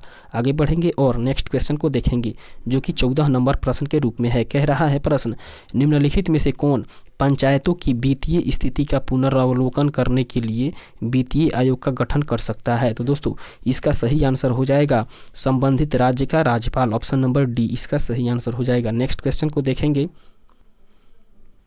15 नंबर प्रश्न कह रहा है दोस्तों कोरोना रोग जो कि कोविड-19 है उसका पहला केस भारत के किस राज्य में मिला था। तो दोस्तों बात की जाए कोरोना वायरस या कोविड-19 की तो भारत में उसका पहला केस जो है वो केरल राज्य में मिला था। ऑप्शन नंबर बी इसका सही आंसर हो जाएगा। दोस्तों भारत में कोरोना वायरस का संक्रमण जो है वो उसका मामला 30 जनवरी 2020 को केरल के सामने ही आया था और इसका पहला शिकार जो है वो इसका पहला शिकार एक 20 साल की युवती ही हुई थी जो कि 25 जनवरी 2020 को चीन के वुहान शहर से लौटी थी। तो इस तरीके से इसका सही आंसर हो जाएगा ऑप्शन नंबर बी। आगे बढ़ेंगे और देखेंगे नेक्स्ट क्वेश्चन को जो कि 16 नंबर प्रश्न के रूप में है। प्रश्न कह रहा है किस संस्था ने वर्ष 2020 का नोबेल शांति पुरस्कार जीता है। तो दोस्तों बात की जाए उस संस्था की जो 2020 में नोबेल शांति की पुरस्कार को जीता है तो दोस्तों वो संस्था है, इसका ऑप्शन नीचे है, नीचे हम लोग भी देखेंगे, और वो संस्था है दोस्तों विश्व खाद्य प्रोग्राम अर्थात WFP जो 2020 में शांति पुरस्कार को जीता है, नोबेल की शांति पुरस्कार। ऑप्शन नंबर डी इसका सही आंसर हो जाएगा। आगे बढ़ेंगे और देखेंगे अगले प्रश्न को। 17 नंबर प्रश्न कह रहा है दोस्तों प्रत्येक वर्ष की डैश को विश्व पर्यावरण दिवस मनाया जाता है, अर्थात प्रत्येक वर्ष की किस तिथि को विश्व पर्यावरण दिवस मनाया जाता है। तो दोस्तों प्रत्येक वर्ष की बात की जाए तो 5 जून को ही विश्व पर्यावरण दिवस मनाया जाता है। ऑप्शन नंबर सी इसका सही आंसर हो जाएगा। आगे बढ़ेंगे और देखेंगे अगले प्रश्न को। दोस्तों 18 नंबर प्रश्न कह रहा है सविनय अवज्ञा आंदोलन किस घटना से पहले घटित हुआ था। तो दोस्तों बात करें सविनय अवज्ञा आंदोलन की तो वो निम्नलिखित में से दांडी मार्च की पहले की घटना है। ऑप्शन नंबर बी इसका सही आंसर हो जाएगा। दोस्तों बात करें कुछ घटनाओं की और उसकी तिथि के बारे में तो नोट करेंगे दोस्तों पूर्ण स्वराज की घोषणा जो है वो 19 दिसंबर 1929 ईस्वी को की गई थी, जबकि सविनय अवज्ञा आंदोलन है उसकी शुरुआत की गई थी दोस्तों फरवरी 1930 ईस्वी से। और अगर बात की जाए दांडी मार्च की तो दोस्तों वो हुआ था 12 मार्च से 5 अप्रैल 2030 ईस्वी तक, जबकि गांधी इरविन समझौता जो है वो 5 मार्च 1931 ईस्वी को हुआ था। और क्रिप्स मिशन की बात की जाए तो दोस्तों क्रिप्स मिशन की जो असफलता है वो मार्च 1942 में हुई थी। ये सारी पॉइंट जो है वो एग्जामिनेशन पॉइंट ऑफ व्यू से बेहद ही महत्वपूर्ण है, इसको नोट डाउन कर लीजिएगा। और आगे बढ़ेंगे देखेंगे नेक्स्ट क्वेश्चन को जो कि 19 नंबर प्रश्न के रूप में है। कह रहा है बर्मा किस वर्ष ब्रिटिश आधिपत्य से मुक्त हुआ था। तो दोस्तों बर्मा जो है वो 1948 ईस्वी में ब्रिटिश आधिपत्य से मुक्त हुआ था। ऑप्शन नंबर ए इसका सही आंसर हो जाएगा। दोस्तों बात करें बर्मा जिसको कि म्यांमार भी कहा जाता है वो 4 जनवरी 1948 ईस्वी को ही ब्रिटिश उपनिवेशवाद के चंगुल से मुक्त हुआ और वहाँ 1962 ईस्वी तक लोकतांत्रिक सरकारें निर्वाचित होती रही। और 2 मार्च 1962 ईस्वी को जनरल ने बिन के नेतृत्व में सेना ने तख्ता पलट करते हुए वहां की सत्ता पर कब्जा कर लिया था। तो इस तरीके से इस क्वेश्चन का सही आंसर हो जाएगा ऑप्शन नंबर ए, अर्थात बर्मा जो है वो 1948 ईस्वी में ही ब्रिटिश आधिपत्य से मुक्ति पाया था। आगे बढ़ेंगे और देखेंगे अगले प्रश्न को, जो कि 20 नंबर प्रश्न के रूप में है। 20 नंबर प्रश्न कह रहा है, निम्नलिखित में से किस टीम ने IPL मुकाबला 2019 जीता था? अर्थात 2019 में जो IPL का मुकाबला हुआ था वो निम्नलिखित में से कौन सा टीम ने जीता था? तो दोस्तों 2019 का IPL मुकाबला जीतने वाला टीम मुंबई इंडियंस हुआ था। ऑप्शन नंबर सी इसका सही आंसर हो जाएगा। आगे बढ़ेंगे और देखेंगे अगले प्रश्न को, जो कि 21 नंबर प्रश्न के रूप में है। प्रश्न कह रहा है, क्रिकेट कैप्टेंसी एंड कंट्रोवर्सी नामक पुस्तक किसके जीवन की घटनाओं पर आधारित है? तो दोस्तों क्रिकेट कैप्टेंसी एंड कंट्रोवर्सी जो है वो पुस्तक दोस्तों संबंधित है सौरव गांगुली के जीवन से। अर्थात इसका सही आंसर हो जाएगा option number D, Sourav Ganguly के जीवन से संबंधित है। आगे बढ़ेंगे और देखेंगे अगले प्रश्न को, जो कि 22 नंबर प्रश्न के रूप में है। प्रश्न कह रहा है, नाथपा झाकड़ी परियोजना जो है वो निम्नलिखित में से किस नदी पर अवस्थित है? तो दोस्तों नाथपा झाकड़ी परियोजना जो है वो सतलुज नदी पर अवस्थित है। ऑप्शन नंबर डी इसका सही आंसर हो जाएगा। बात करें दोस्तों नाथपा झाकड़ी जल विद्युत परियोजना की, तो वो हिमाचल प्रदेश में राष्ट्रीय राजमार्ग 22 हिंदुस्तान तिब्बत मार्ग पर सतलज नदी पर ही स्थित है और इस परियोजना को तत्कालिक प्रधानमंत्री मनमोहन सिंह ने आधिकारिक तौर पर 28 मई 2005 ईस्वी को राष्ट्र को समर्पित किया था। और इसकी ऊंचाई के बारे में बात की जाए तो दोस्तों इस परियोजना की ऊंचाई 68 मीटर है, जबकि इसका निर्माण कार्य जो है वो 1993 ईस्वी में ही शुरू कर दिया गया था। तो इस तरीके से बात करें नाथपा झाकड़ी परियोजना की, तो नाथपा झाकड़ी जल विद्युत परियोजना जो है वो सतलुज नदी पर है। यह इसका सही आंसर हो जाएगा ऑप्शन नंबर डी। आगे बढ़ेंगे और देखेंगे नेक्स्ट इंपॉर्टेंट क्वेश्चन को, जो कि 23 नंबर प्रश्न के रूप में है। प्रश्न कह रहा है, पाल घाट स्थित है। अर्थात पाल घाट जो है वो किसके किसके बीच में स्थित है? तो दोस्तों पाल घाट जो है वो कोयम्बटूर एवं पल्लाक्कड़ के बीच में स्थित है। पल्लाक्काड़ अर्थात कोयम्बटूर एवं पल्लाक्काड़ के बीच में स्थित है पाल घाट। इसका सही आंसर हो जाएगा ऑप्शन नंबर सी। आगे बढ़ेंगे और देखेंगे अगले प्रश्न को, जो कि 24 नंबर प्रश्न के रूप में है। दोस्तों 24 नंबर प्रश्न कह रहा है, हिमा दास जिन्होंने वर्ष 2019 के कलानडो चेक रिपब्लिकन में स्वर्ण पदक जीता है, उसका संबंध किस चीज़ से है? तो दोस्तों इसके ऑप्शन को देखेंगे और पता करेंगे हिमा दास के बारे में। तो दोस्तों इनका संबंध जो रहा है वो एथलेटिक्स से रहा है। इस तरीके से इस क्वेश्चन का सही आंसर हो जाएगा ऑप्शन नंबर सी। आगे बढ़ेंगे और देखेंगे अगले प्रश्न को। 25 नंबर प्रश्न कह रहा है, भारत के निम्नलिखित में से कौन सी नदी दरार या भ्रंश घाटी में से बहती है? तो दोस्तों भारत की जो ये निम्नलिखित में से वो कौन सी नदी है जो दरार या भ्रंश घाटी से बहती है? तो दोस्तों वो है आपका नर्मदा नदी। ऑप्शन नंबर ए इसका सही आंसर हो जाएगा। दोस्तों बात करें भ्रंश घाटी की, तो भ्रंश घाटियाँ लंबी, संकरी व गहरी होती है, जिन्हें जर्मन भाषा में ग्राबेन कहा जाता है। दोस्तों भारत में नर्मदा एवं ताप्ती ये दो नदियाँ भ्रंश घाटी से होकर के बहती है। इसका सही आंसर होगा ऑप्शन नंबर ए। आगे बढ़ेंगे और नेक्स्ट क्वेश्चन को देखेंगे। अगला प्रश्न 26 नंबर क्वेश्चन कह रहा है, निम्नलिखित में से कौन इसरो के वर्तमान अध्यक्ष हैं? तो दोस्तों इसरो के अध्यक्ष जो हैं वो डॉक्टर के सिवन हुआ करते थे। ऑप्शन नंबर सी इसका सही आंसर हो जाएगा। आगे बढ़ेंगे और नेक्स्ट क्वेश्चन को देखेंगे। दोस्तों 27 नंबर प्रश्न कह रहा है, इसको थोड़ा हम लोग छोटा करेंगे क्योंकि ये कूट के रूप में इसका आंसर दिया हुआ है और कूट का मिलान करेंगे।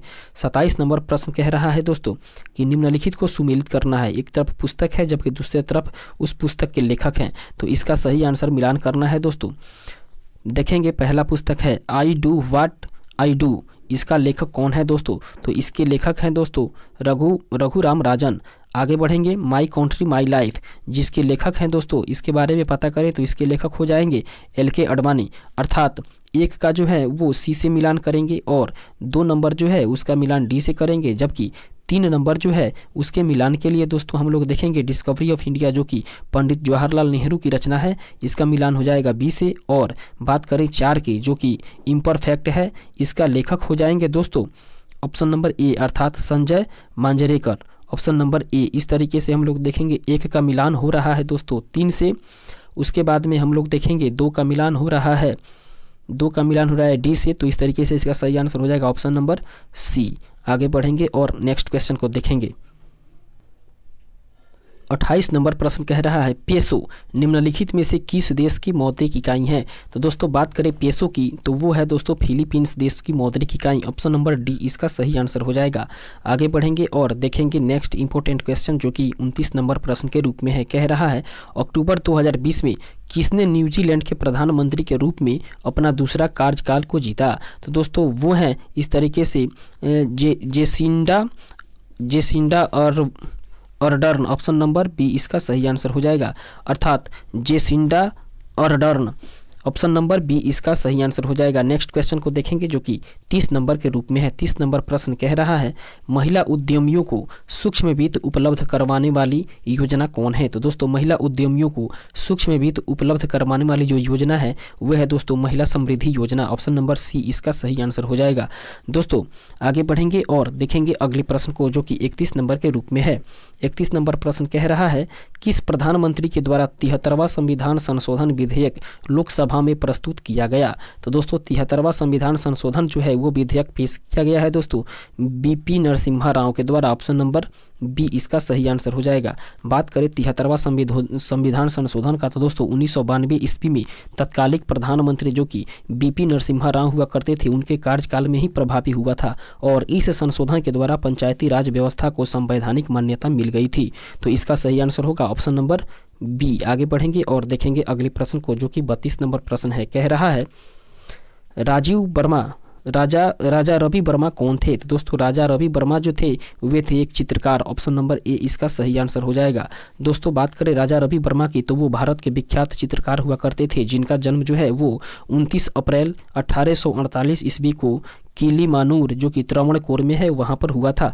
दोस्तों उनके चित्रों की सबसे बड़ी विशेषता ये है कि वो हिंदू महाकाव्यों और धर्म ग्रंथों पर बनाए गए चित्र होते थे।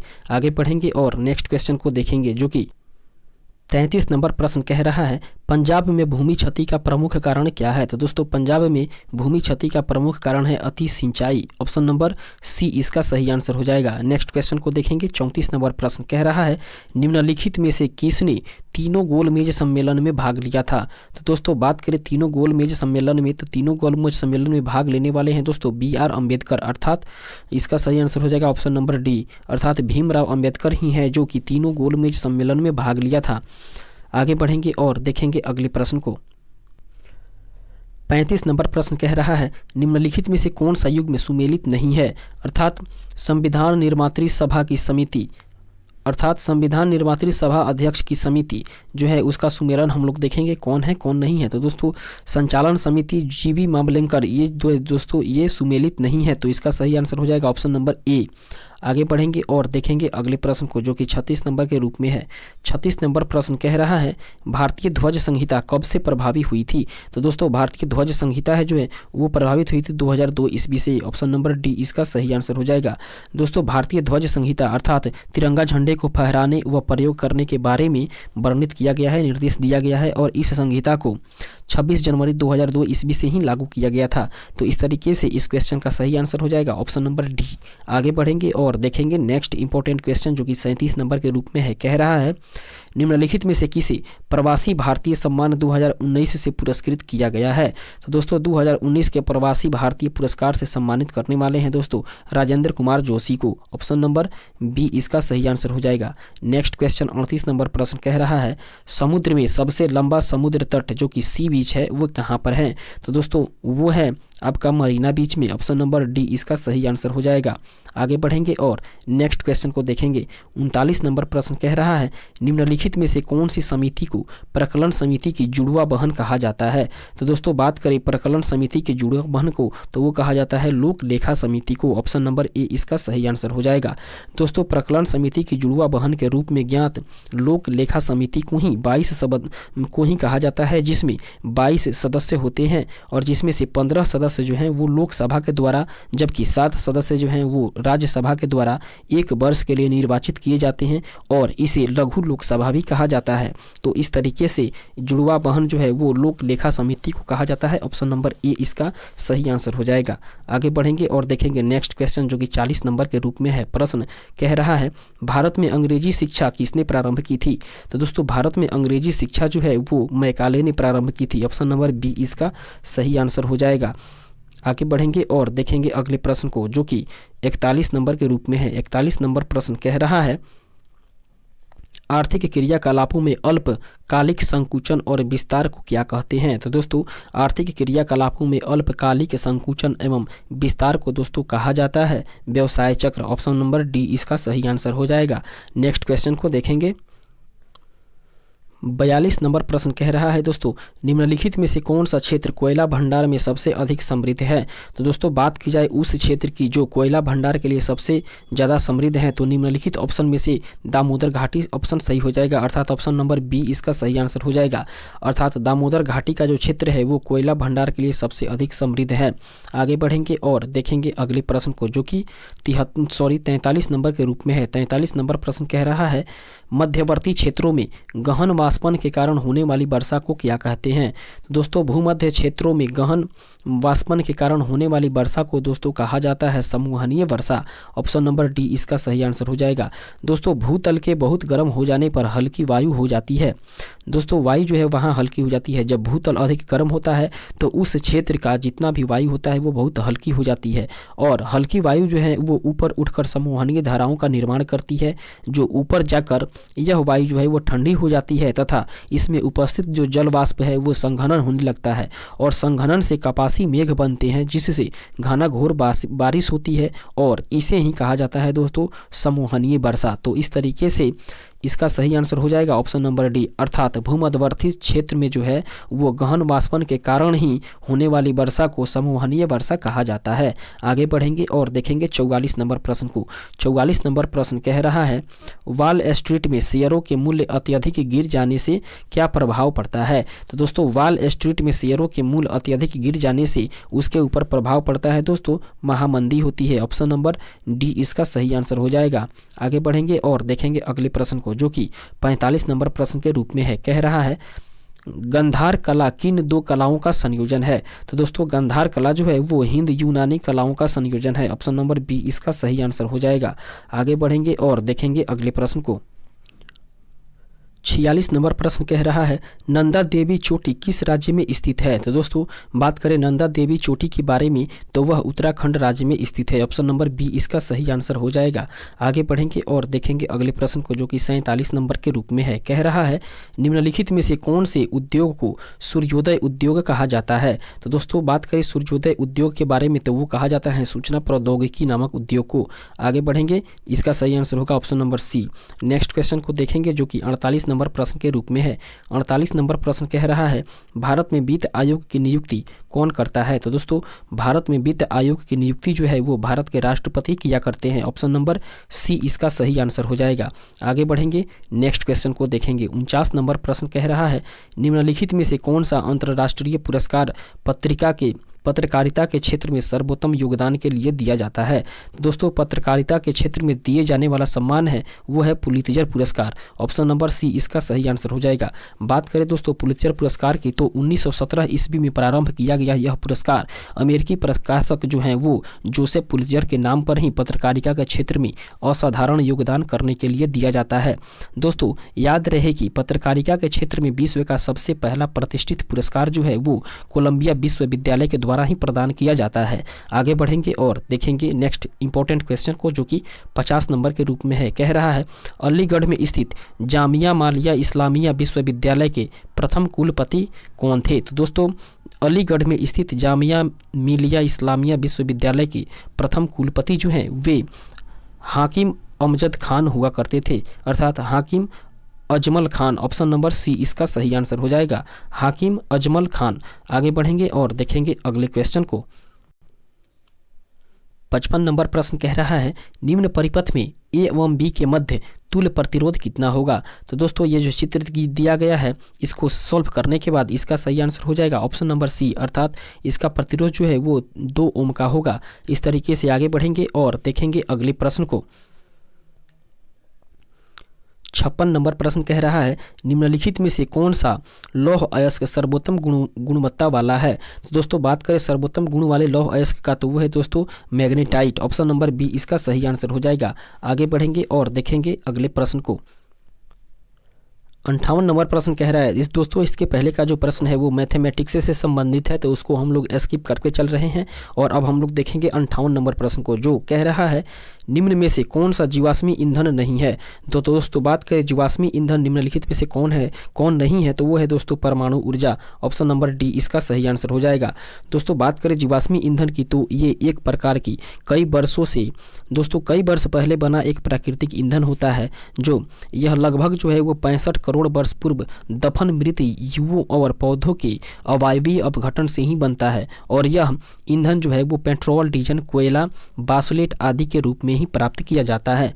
दोस्तों पेट्रोल, डीजल, कोयला और घासलेट के रूप में जो है वो जीवाश्मी ईंधन को प्राप्त किया जाता है। आगे बढ़ेंगे और देखेंगे अगले प्रश्न को, जो कि 60 नंबर प्रश्न के रूप में है। तो दोस्तों 60 नंबर प्रश्न कह रहा है निम्नलिखित में से कौन सा खनिज मोनाजाइट रेत से प्राप्त किया जाता है। तो दोस्तों मोनाजाइट रेत से प्राप्त होने वाले खनिज है थोरियम। ऑप्शन नंबर डी इसका सही आंसर हो जाएगा। दोस्तों मोनाजाइट एक लाल खाकी रंग की फॉस्फेट खनिज है जिसमें दुर्लभ मृदा तत्व पाए जाते हैं और यह अक्सर छोटे क्रिस्टलों में पाया जाता है जो किसी रेत, मिट्टी या अन्य पत्थरों के बीच बिखरे हुए होते हैं। दोस्तों मोनाजाइट जो है वो थोरियम, लैथनम और सीरियम तत्व की प्राप्ति के लिए महत्वपूर्ण खनिज अयस्क माना जाता है। तो इस तरीके से इस क्वेश्चन का सही आंसर हो जाएगा ऑप्शन नंबर डी। आगे बढ़ेंगे और देखेंगे 61 नंबर प्रश्न को। 61 नंबर प्रश्न कह रहा है प्रकाश संश्लेषण के दौरान ऑक्सीजन किस कारण विमोचित होती है। तो दोस्तों प्रकाश संश्लेषण के दौरान ऑक्सीजन जो है वो जल का प्रकाश अपघटन के कारण ही विमोचित होती है। ऑप्शन नंबर बी इसका सही आंसर हो जाएगा। दोस्तों बात करें प्रकाश संश्लेषण की, तो पौधों में जल प्रकाश क्लोरोफिल तथा CO2 गैस की उपस्थिति में जो है वो कार्बोहाइड्रेट के निर्माण को प्रकाश संश्लेषण कहते हैं और प्रकाश संश्लेषण के दौरान निकलने वाला ऑक्सीजन ही इसी जल के अपघटन से प्राप्त होता है। तो इसका सही आंसर हो जाएगा ऑप्शन नंबर बी। आगे बढ़ेंगे और देखेंगे अगले इंपॉर्टेंट क्वेश्चन को।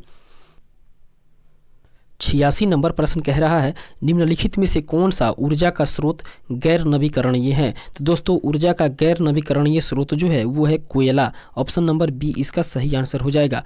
दोस्तों बात करें स्रोत के बारे में, तो ऐसा ऊर्जा संसाधन जिसके भंडार पृथ्वी पर सीमित है तथा जिनका प्राकृतिक क्रियाओं द्वारा पुनरुत्पादन नहीं हो सकता है वो गैर नवीकरणीय ऊर्जा संसाधन कहे जाते हैं, जिसमें कि कोयला, पेट्रोलियम, प्राकृतिक गैस और नाभिकीय ऊर्जा इत्यादि सम्मिलित होते हैं। तो इस तरीके से इस क्वेश्चन का सही आंसर हो जाएगा ऑप्शन नंबर बी। और आगे बढ़ेंगे, देखेंगे नेक्स्ट इंपॉर्टेंट क्वेश्चन को।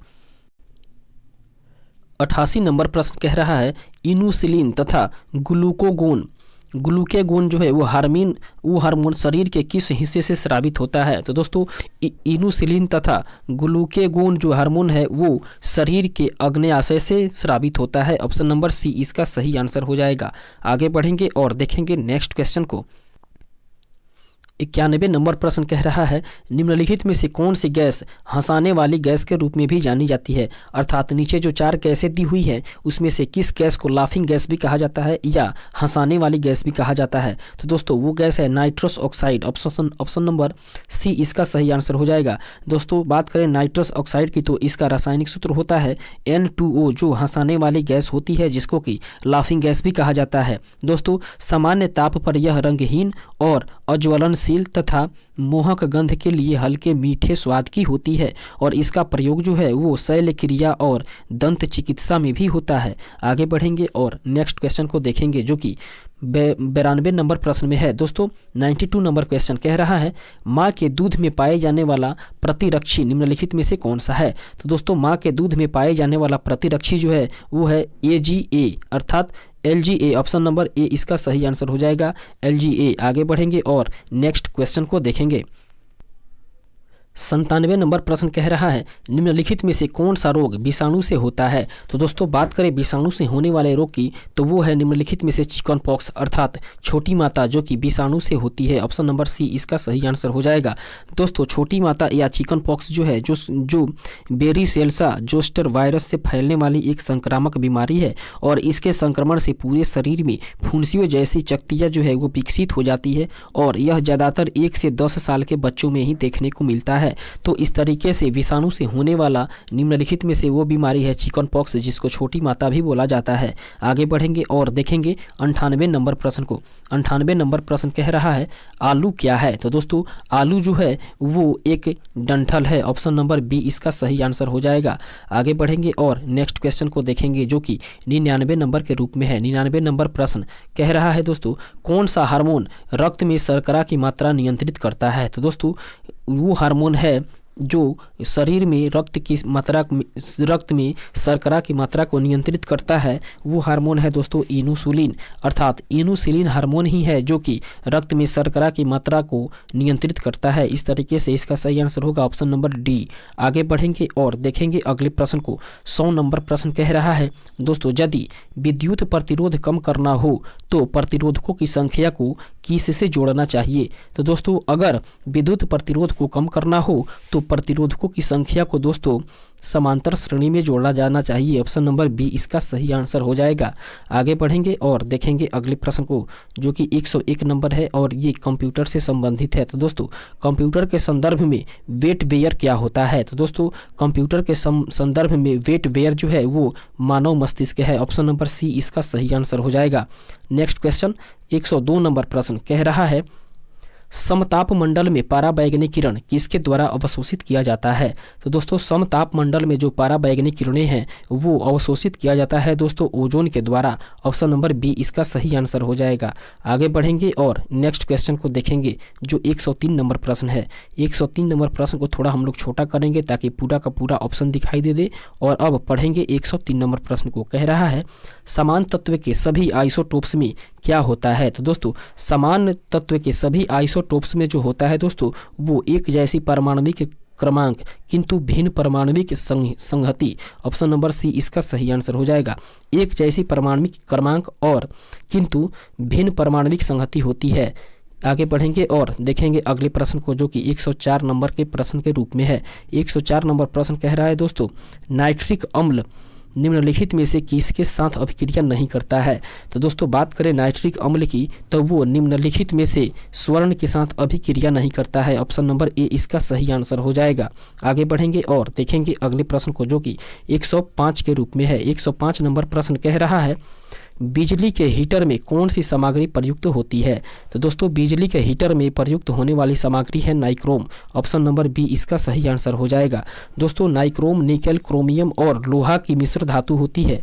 नाइक्रोम जो होती है दोस्तों वो निकेल क्रोमियम और लोहा की मिश्र धातु होती है और यह अचुंबकीय गुणों वाली होती है और इसका उपयोग जो है वो हीटर में कॉइल के रूप में किया जाता है। तो इस तरीके से इस क्वेश्चन का सही आंसर हो जाएगा ऑप्शन नंबर बी। दोस्तों इसके साथ ही हम लोग इस सेट को पूर्ण रूप से फिनिश कर चुके हैं और इसके बाद जो है वो रीजनिंग के प्रश्न स्टार्ट होते हैं जिसको कि हम लोग नहीं देखने वाले हैं।